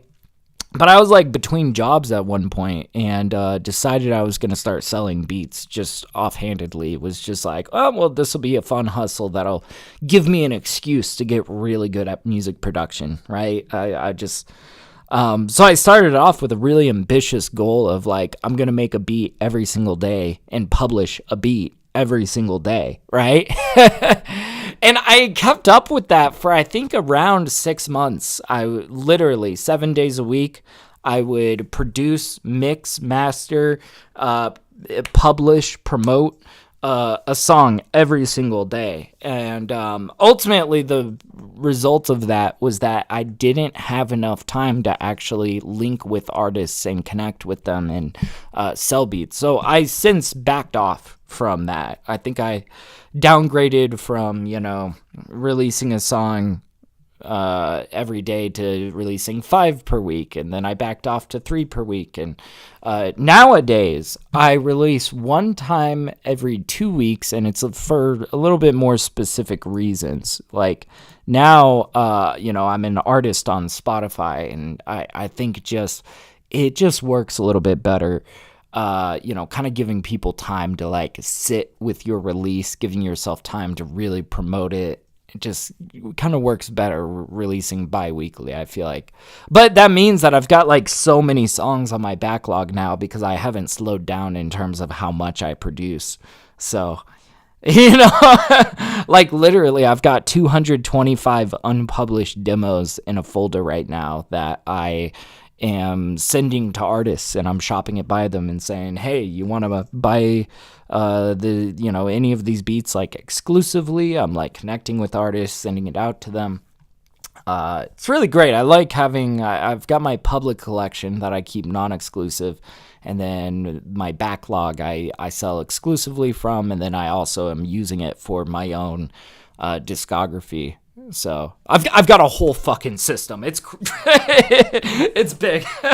But yeah, to bring it back to your question, I think I've been counting since about 2018, but the majority of these songs has been made in the last 4 years since I started working as a producer, you know? So it's good stuff though. I highly recommend, just like, if you ever really want to get like stupid good at music production, make a beat every single day. Like that is like a guaranteed way. It would be almost impossible to not come out the other side like a fucking unstoppable force of music production, you know? It is so good for just like that amount of practice, of discipline. Like, it's really good. Anyways, looks like that is saved. Let's move on to another beat. Let's make another one, guys. I'm feeling good today. I think we're having a very productive session today. Yeah, Color's saying, yeah, we talked about mastering. I realized it's not that scary to master. Oh yeah, no, it's super fun, honestly. Mastering has become one of my favorite parts of the process, because it's like, you're putting that last bit of flavor on there. But yeah, he's like, yeah, I was just scared because it looked complicated, but really it's not. Like my professor said, gain EQ compressor. Yep, absolutely. I don't know how you're being taught to master, but basically what I have been doing lately is I have a couple different compressors that I like to use. I like to start with the Shadow Hills Master compressor, which is it's got like an optical compressor on there and a discrete compressor. Really gets the track sounding vibrant, really kind of lifts the track in a wonderful way. And then I usually EQ it and I throw it into, I might even widen it a smidge. It really depends on what's going on, but I typically try to avoid any sort of widening tools on my master just because I don't like what it does to drums. But sometimes that's the vibe. Sometimes. And then I'm like, I like to throw it into the maximizer from Ozone.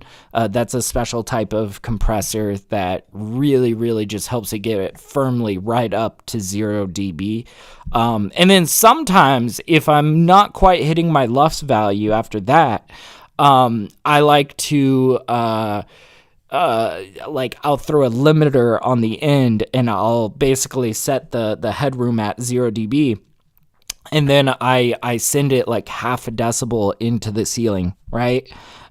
Just to lift it in a very clean way, Also, you don't want to over add too much, just tiny touches, Absolutely. Small adjustments is the name of the game. Absolutely. I feel like really what I'm doing with mastering is, aside from getting it up to a commercially loud level, I'm trying to make it just ever so slightly more vibrant, but baby steps, man. You're absolutely right that you don't want to add too much to it. I feel like the better mastering chains are usually the more simplistic ones. I feel like any time that you find yourself with 10 different effects on your master, it gets way too much. That's usually when you're like, okay, you have gone too far. Do not pass go. Do not collect $200. Go directly to jail. That is usually how that turns out, but anyways, guys, let's see. We got a blank Ableton Live project here. Let's see what we can make of it. All right. We got about an hour, 15 minutes left of stream. I think that's enough time to make a beat. Let's do something here. All right. So, boy, I've been having fun just talking with you guys today. I'm having a good session with you guys. Let's go listen to some samples. Been downloading stuff. I think I just want to start with more chords. Although I did get some new, there was one sample that was more of a full sample that kind of caught my ear earlier. Let's hear it.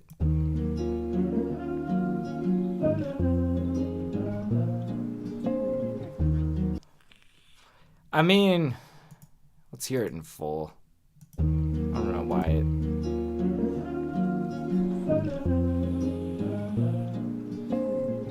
this could be fun to chop,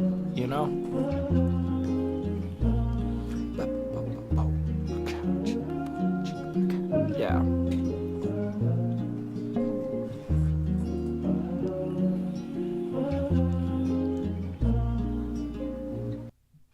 I don't know. I don't know. That's one option. Could do something like that. Give it a real chopped fill. Maybe give it a little bit of a Dilla swing on it. Could be cool. What else we got here? Oh yeah, I downloaded a few more chords. Jesus, I hate that this stops loading halfway through. It's so fucking annoying. Here we go.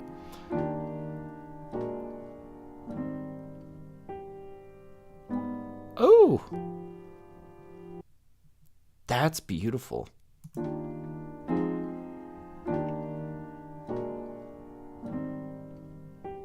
There's quite a bit of sound from the fingertips. Sometimes I like that sort of detail in the samples, though. Makes it, you know, feel like a living, breathing recording, you know.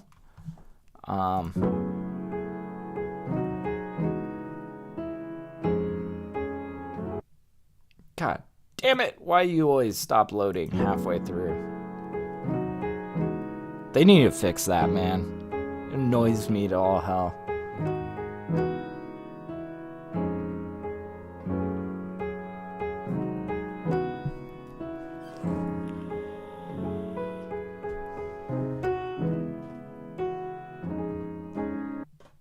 There's something in there that could be really cool.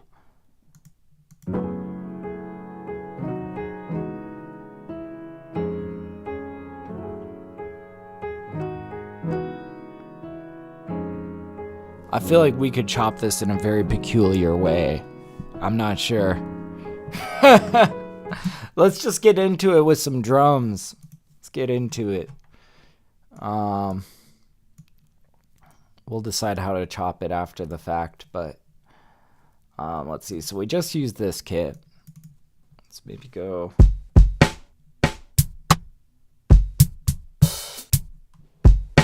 Okay.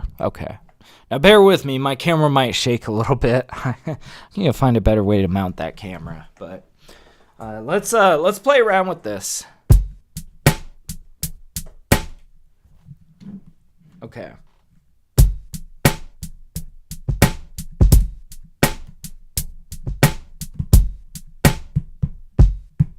Okay.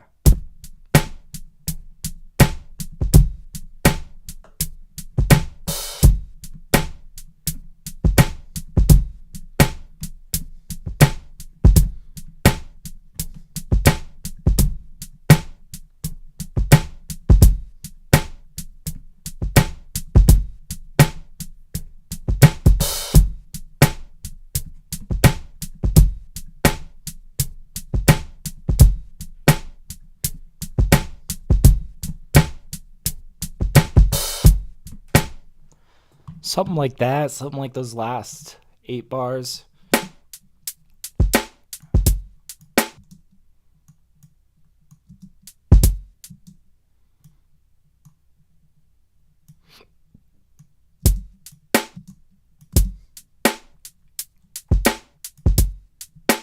And we'll probably come in with some additional detailing. Yeah, it's got that swing, dude. Little bit, anyways. Just a little hint of like dill swing in there. That's about it. It does get a little bit straighter towards the end there.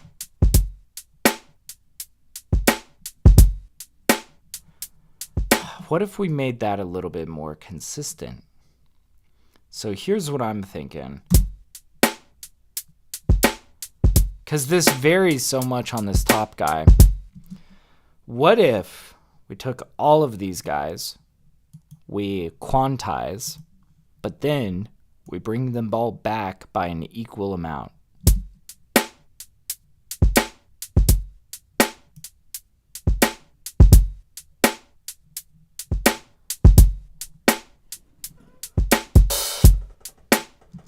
Okay, and we need to like fix that little interaction there, right?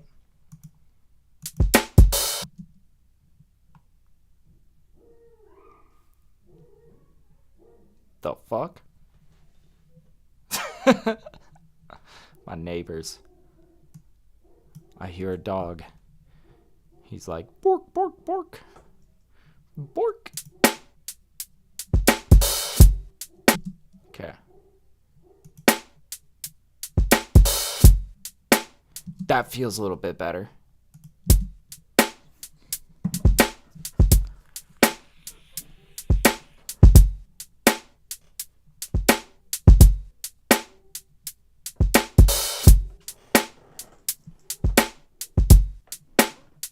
Okay, let's see how this wraps around.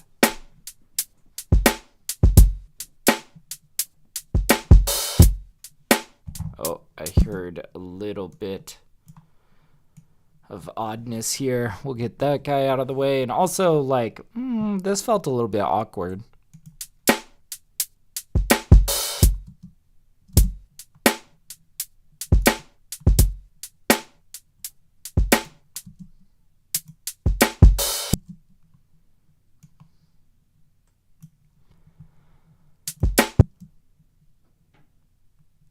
Maybe we bring that in a little bit closer. We bring that a little bit closer to that.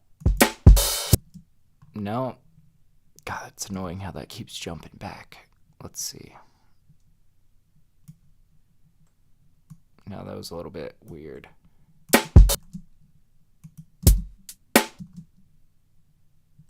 Boy, I'm struggling with this guy.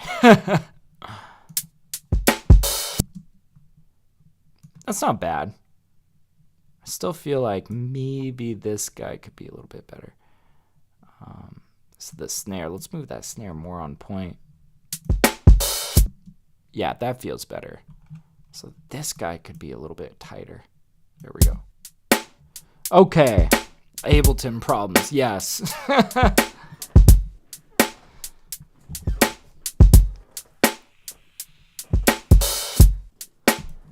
Okay. That open hi-hat is like super loud. It's a little bit better. We can still bring it down like 2 more decibels.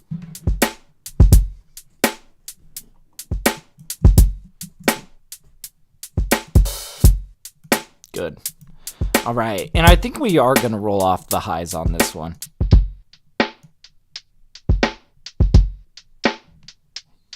Keep it a little bit more like this, feeling a little bit more tape processed.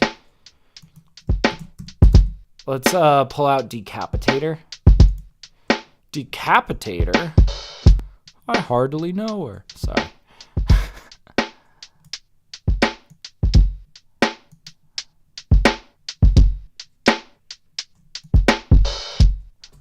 There we go. Yes, lo-fi. Lo-fi-ish. It's still a little bit bappy, you know? It's a little boom bap kind of vibe. Little extreme, but that's good. We like it.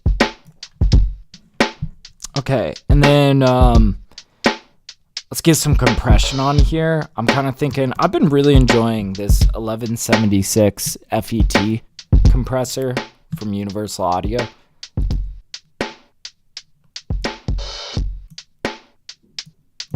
Listen to what it's doing to that snare.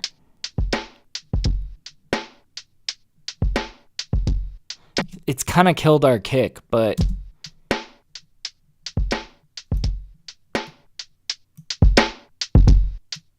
okay, fixing it. Yeah, there we go.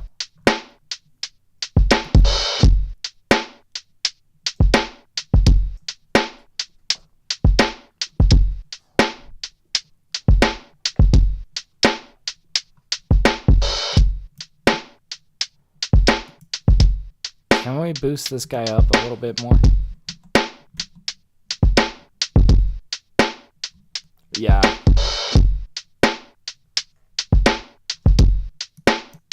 Okay, now this is sounding a little less lo-fi, a little bit more boom bap. Okay, what was the sample we were messing with?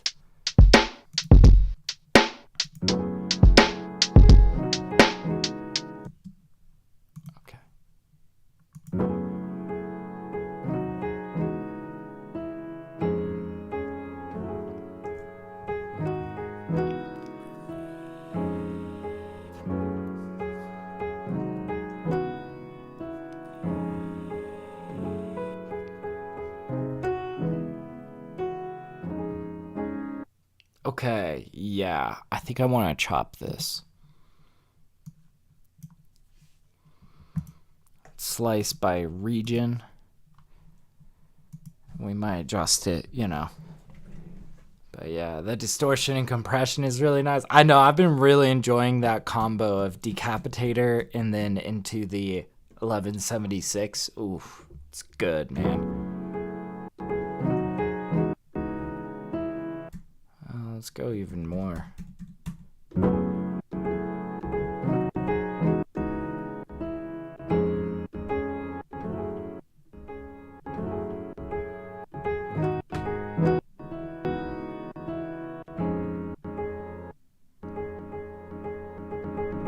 That could actually be really fun.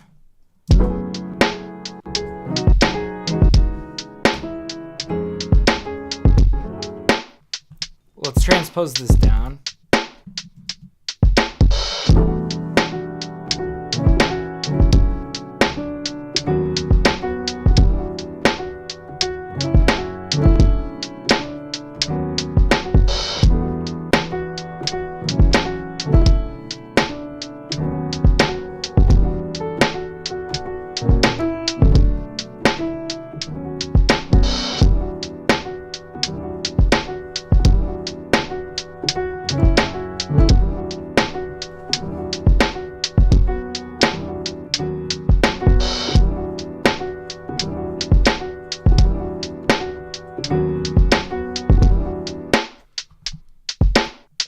Gosh, this is all just like so behind the beat. It's really hard to chop this. Let's get a little bit more ahead of the beat, or just kind of a change.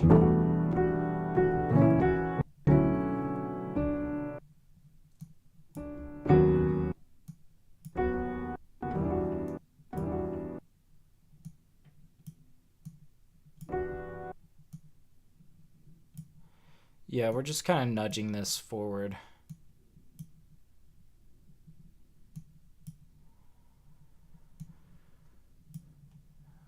Nudging these more towards the transients.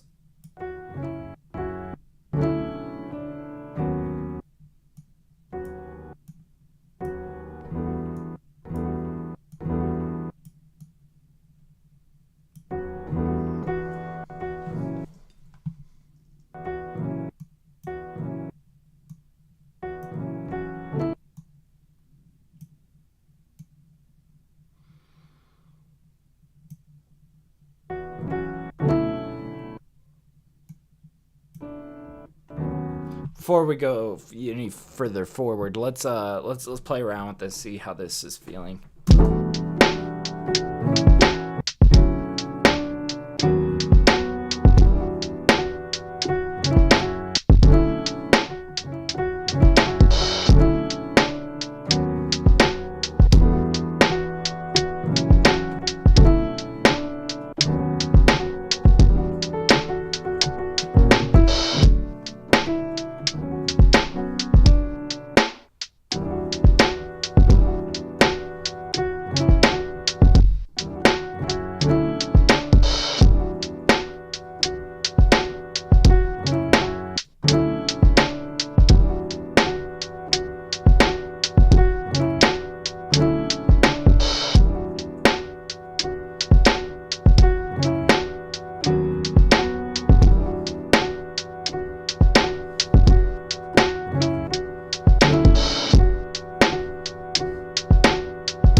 Okay, we're kind of playing around here, getting places.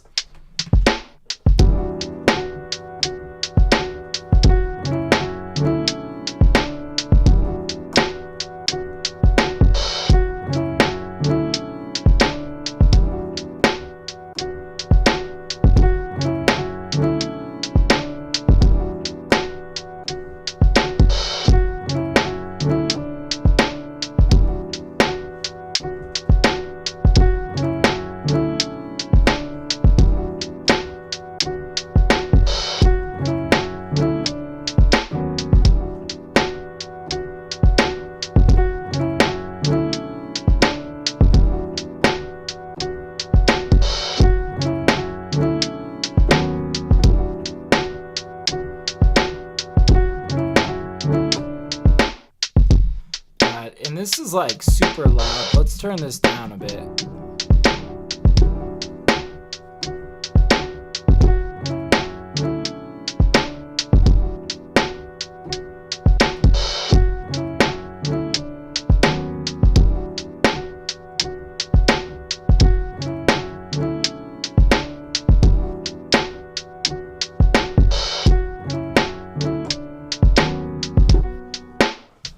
Something like that.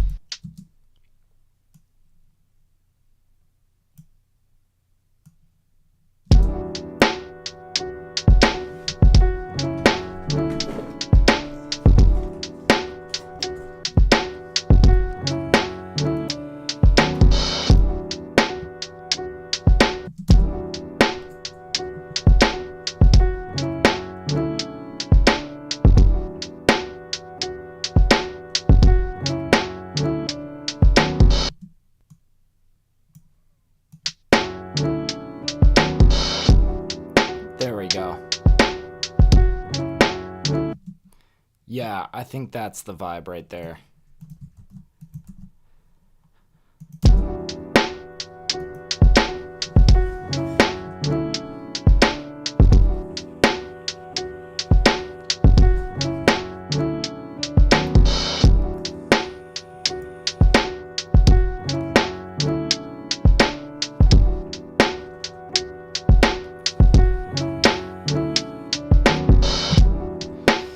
I mean, it's okay. Let's also listen to other samples too, because I think we got something really good here that we could move on from, but I want to take the time to entertain other ideas as well. What's this one?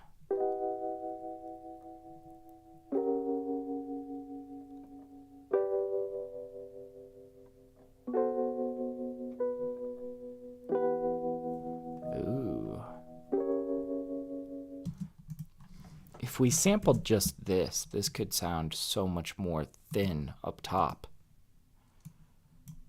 Be, choices, you know?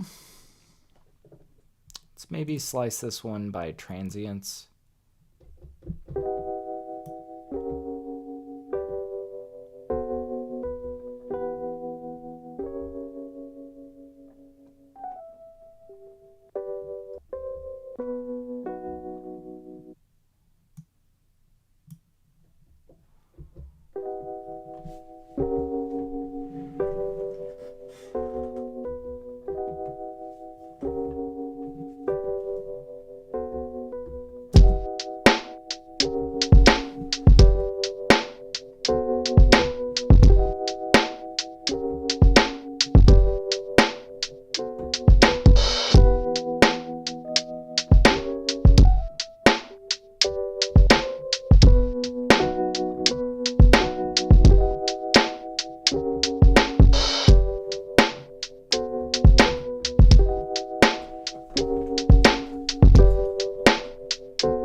Okay. Now we got options. This could be really fun because this leaves so much space in the low end. Like we could come in on a bass line that is like maybe, I don't know, maybe kind of something Dilla-esque. You know, we already got some Dilla type drums a little bit. But we could come in with like a sub bass that's like very blippy or something. You know, that could be a vibe.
trying to kind of feel my way to the right key signature. I'm not sure what we're in.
Okay.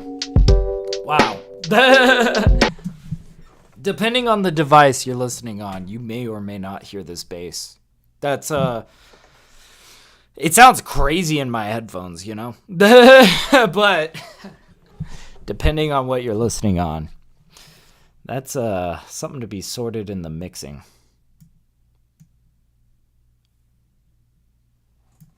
There we go. Yeah, different sample. We switched the sample.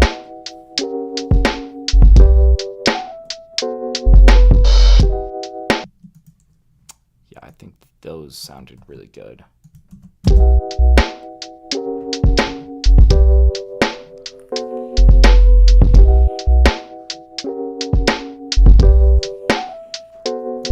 Should start coming in with a bunch of details.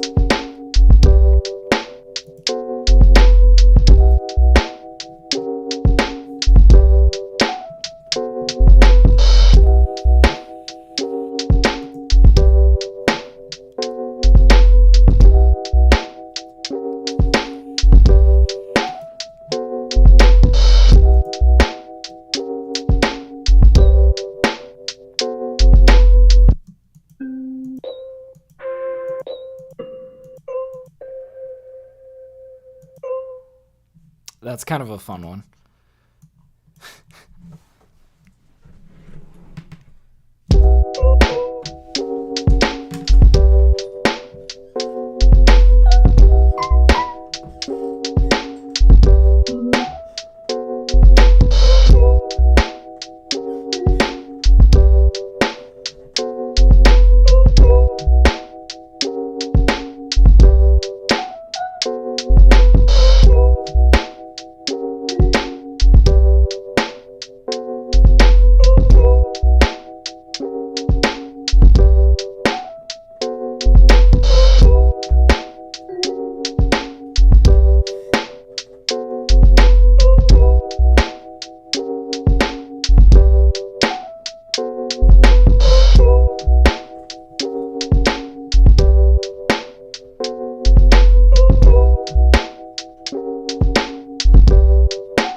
That sub is overpowering. Nonsense. You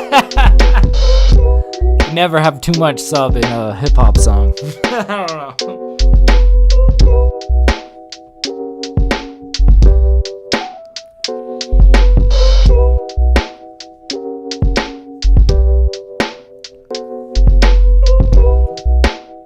I've got a bit of an idea as well for something else. Let's bust out the Purity plugin.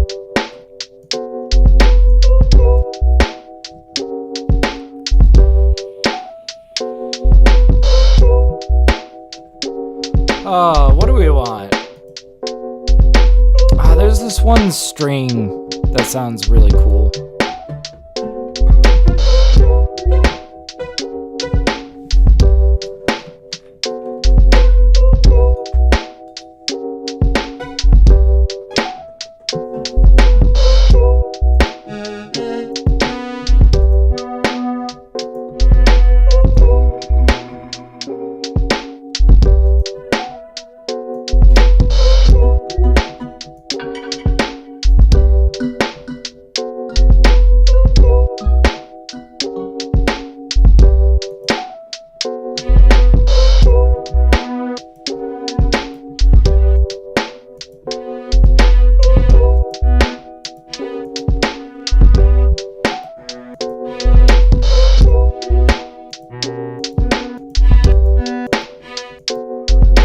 I'm not sure.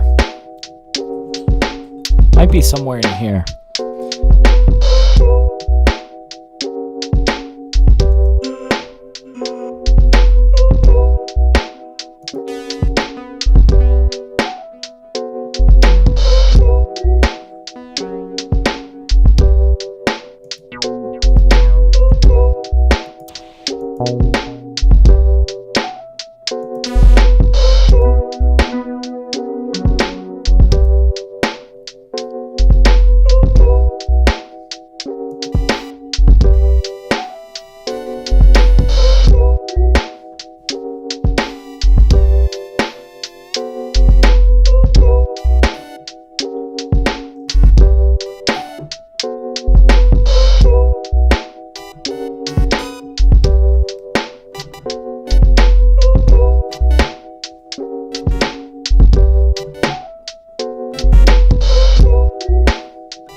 That last one, yeah.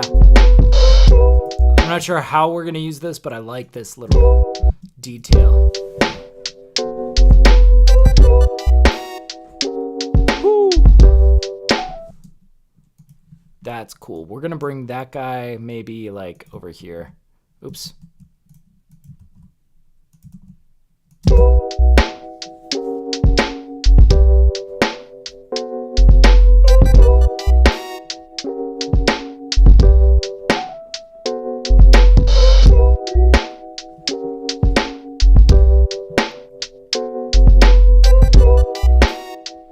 Kind of thinking we might get rid of these guys in this section. Just let these trade. Keep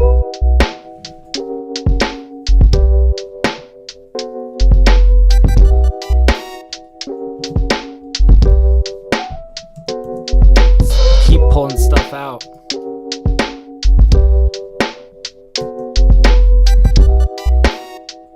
That sounds funny, says College. It does, doesn't it? It's kind of odd.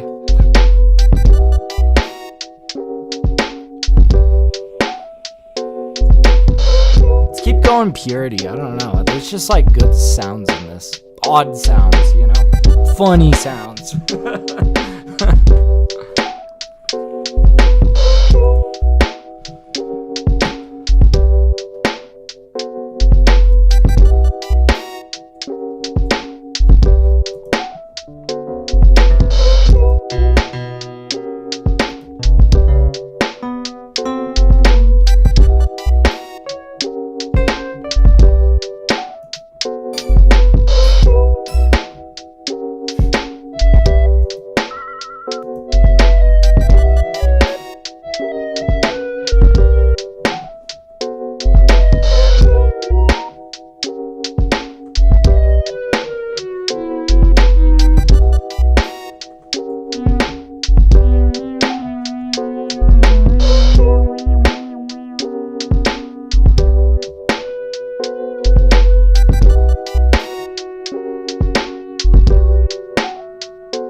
I think what I want to do with this guy, we're going to pull out a utility here. We're going to automate the gain. And we're going to say maybe until here we're going to increase volume. And then from here we're going to decrease volume. So...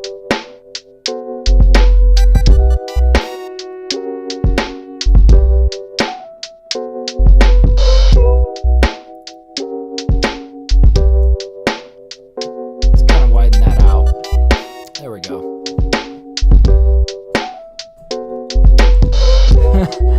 It's giving, it's me, Mario.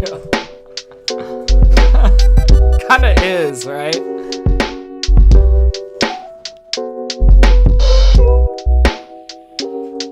It's kinda giving Luigi's Mansion type vibes.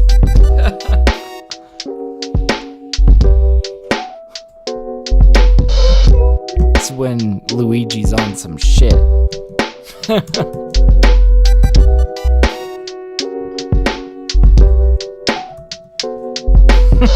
This beat is so like interesting, you know. It's kind of got its own vibe going on. And I feel like that boop boop boop boop boop boop, you know, that's giving it so much character.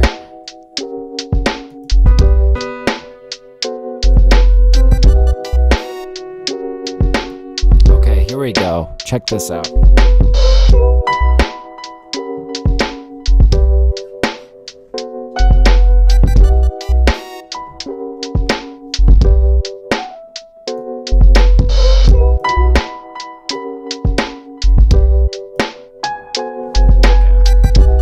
Oops.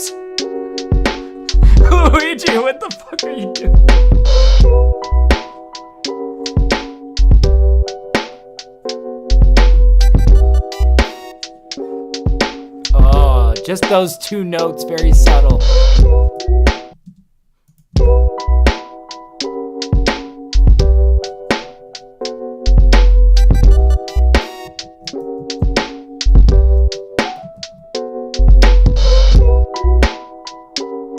Maybe we just have it there. Yeah.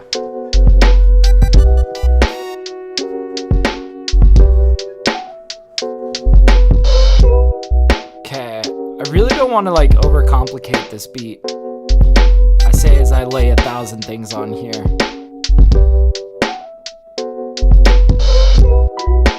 Also, we can delete this guy because we're going to go in with this sample.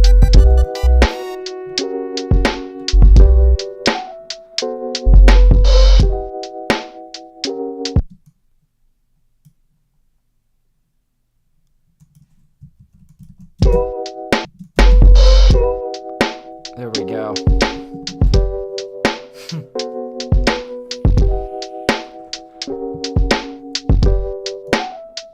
Okay, I'm thinking like we could come in with like a trumpet here. And then we swing them back around to this.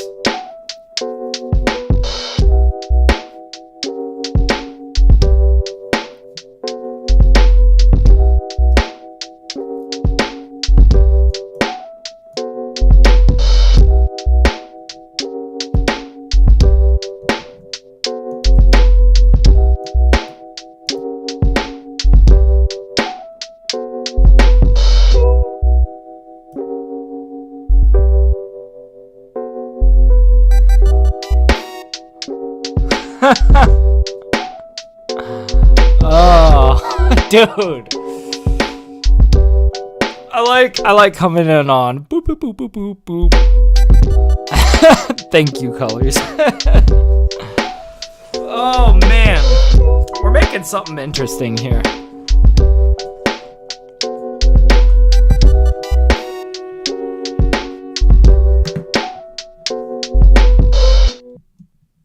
God damn. All right. Let's figure out what we're doing in this section in here. I would love to get like a muted trumpet.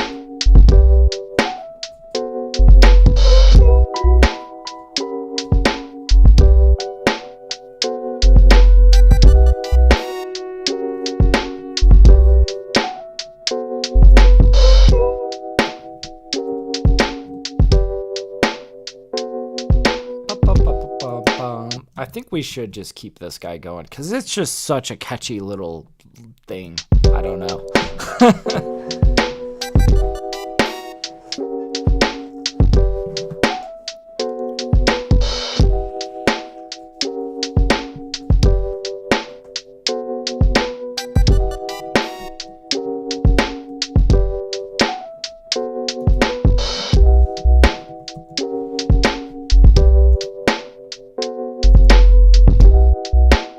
Here we go.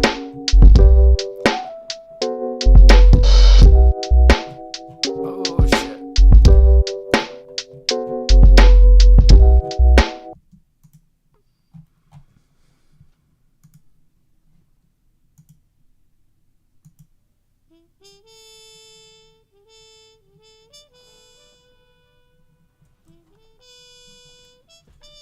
This could be very cool. Ooh! It switches halfway through. Okay, let's mess with this a little bit. I have no idea how this is gonna turn out, and we'll have to definitely pitch it around, I think, but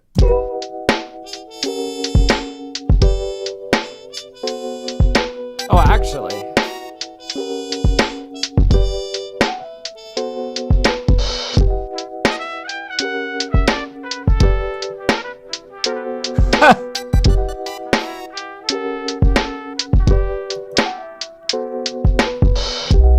Oh, well, that was just too easy. I don't know. I feel like me from 4 years ago would have thrown that on there, been like, wow, that's amazing. But also I did nothing to it, so I'm going to delete it. If it works, it works. Like, I don't know. That's really quite a snazzy little fill section.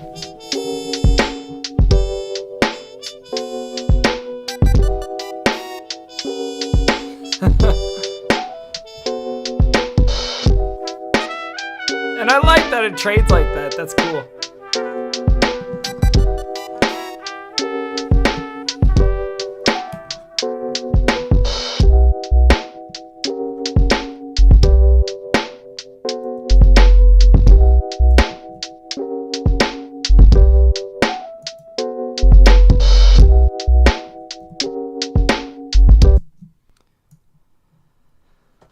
Let's see, I think we're gonna miss one of these guys.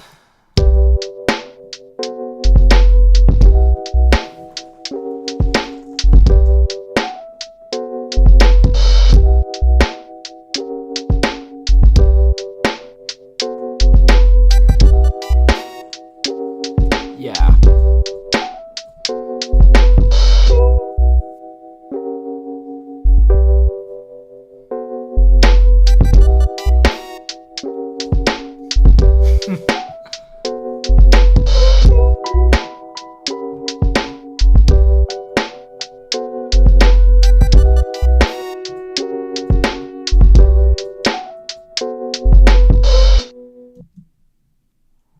Bum, bum.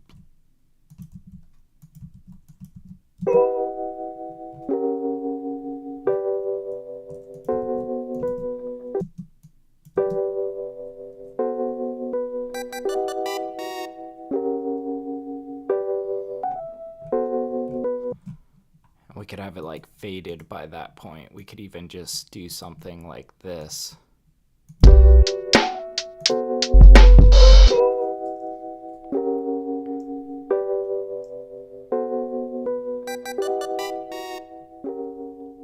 That's fucking cool. But I feel like we still need to kind of figure out our intro. And I'm thinking, yeah, let's keep this very minimal in the intro. We'll keep it kind of minimal and cool. And I want to kind of lead them in with that really catchy boom. All right. I don't know how much space we're going to need. We'll just pull that much out.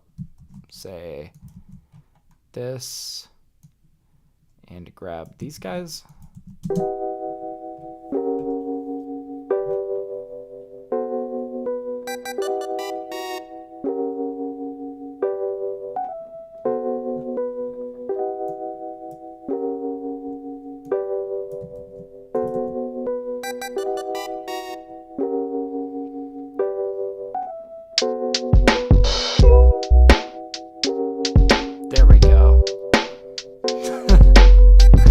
Has 0 snacks. Somebody get this man some snacks. Stat.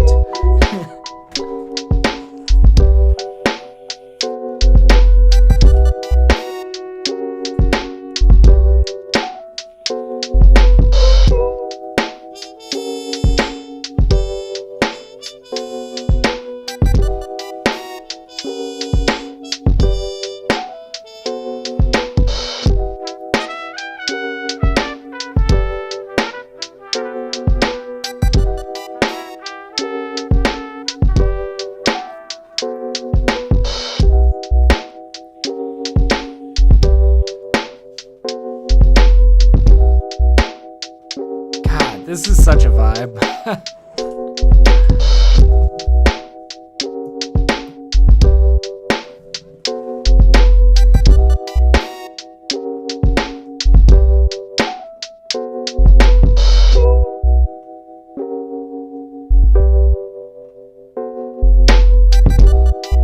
Ooh, shit. What's your favorite snack? Oh, gosh. That's a hard one, man. That's a really hard one. Ah, man. I'm not sure. Like, that's it. There's too much to choose from, you know? Like, I feel like I just went through a period where I was eating a bunch of Takis, and then one day I just, like, Takis just became too much for me.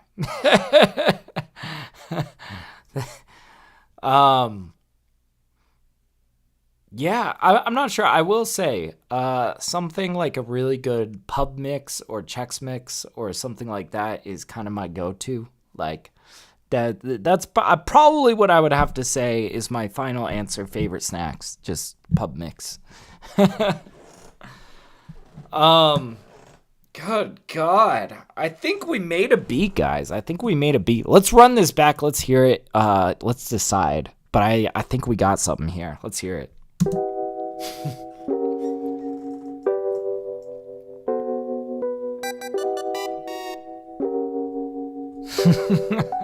I feel you, man. Yeah, it's gonna be time for me to pop off and grab some lunch soon.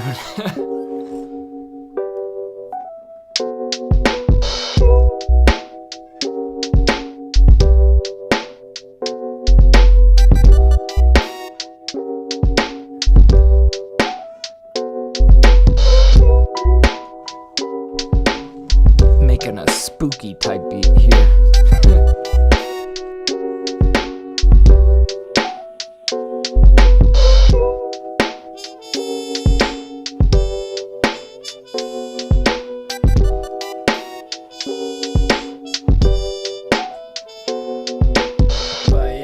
As always, dude. Yeah, I'm glad you popped in, man. It's always good to see you, dude.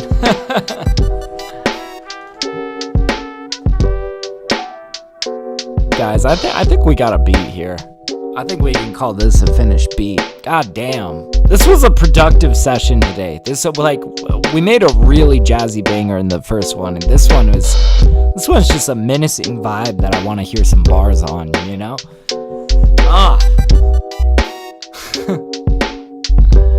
That is awesome. Well, I should probably save this. What are we on? What was the last one that we saved? 978. Cool. We're on song 979. Hell yeah. Boom. Nice. All right. Well, I guess announcements and such. If you guys would like for me to review your music live on stream, go check out the Twitch channel. I've got a link to my Twitch channel down below. I'm live every Wednesday and Friday reviewing music from my Twitch subscribers. So if you want feedback on music, if you want to hear my thoughts, definitely swing through.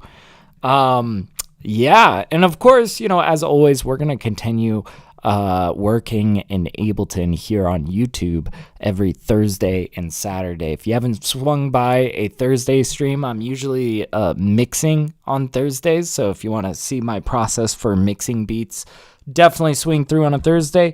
And also, if you are an artist who is in need of either production or mixing services, reach out to me. I've got my email listed in the description. I would love to hear from you guys. I love connecting with artists and finding more people to work with. So yeah, if you need mixing services, if you need beats, link with me. Yeah, shoot me an email. But anyways, thank you guys so much for hanging out.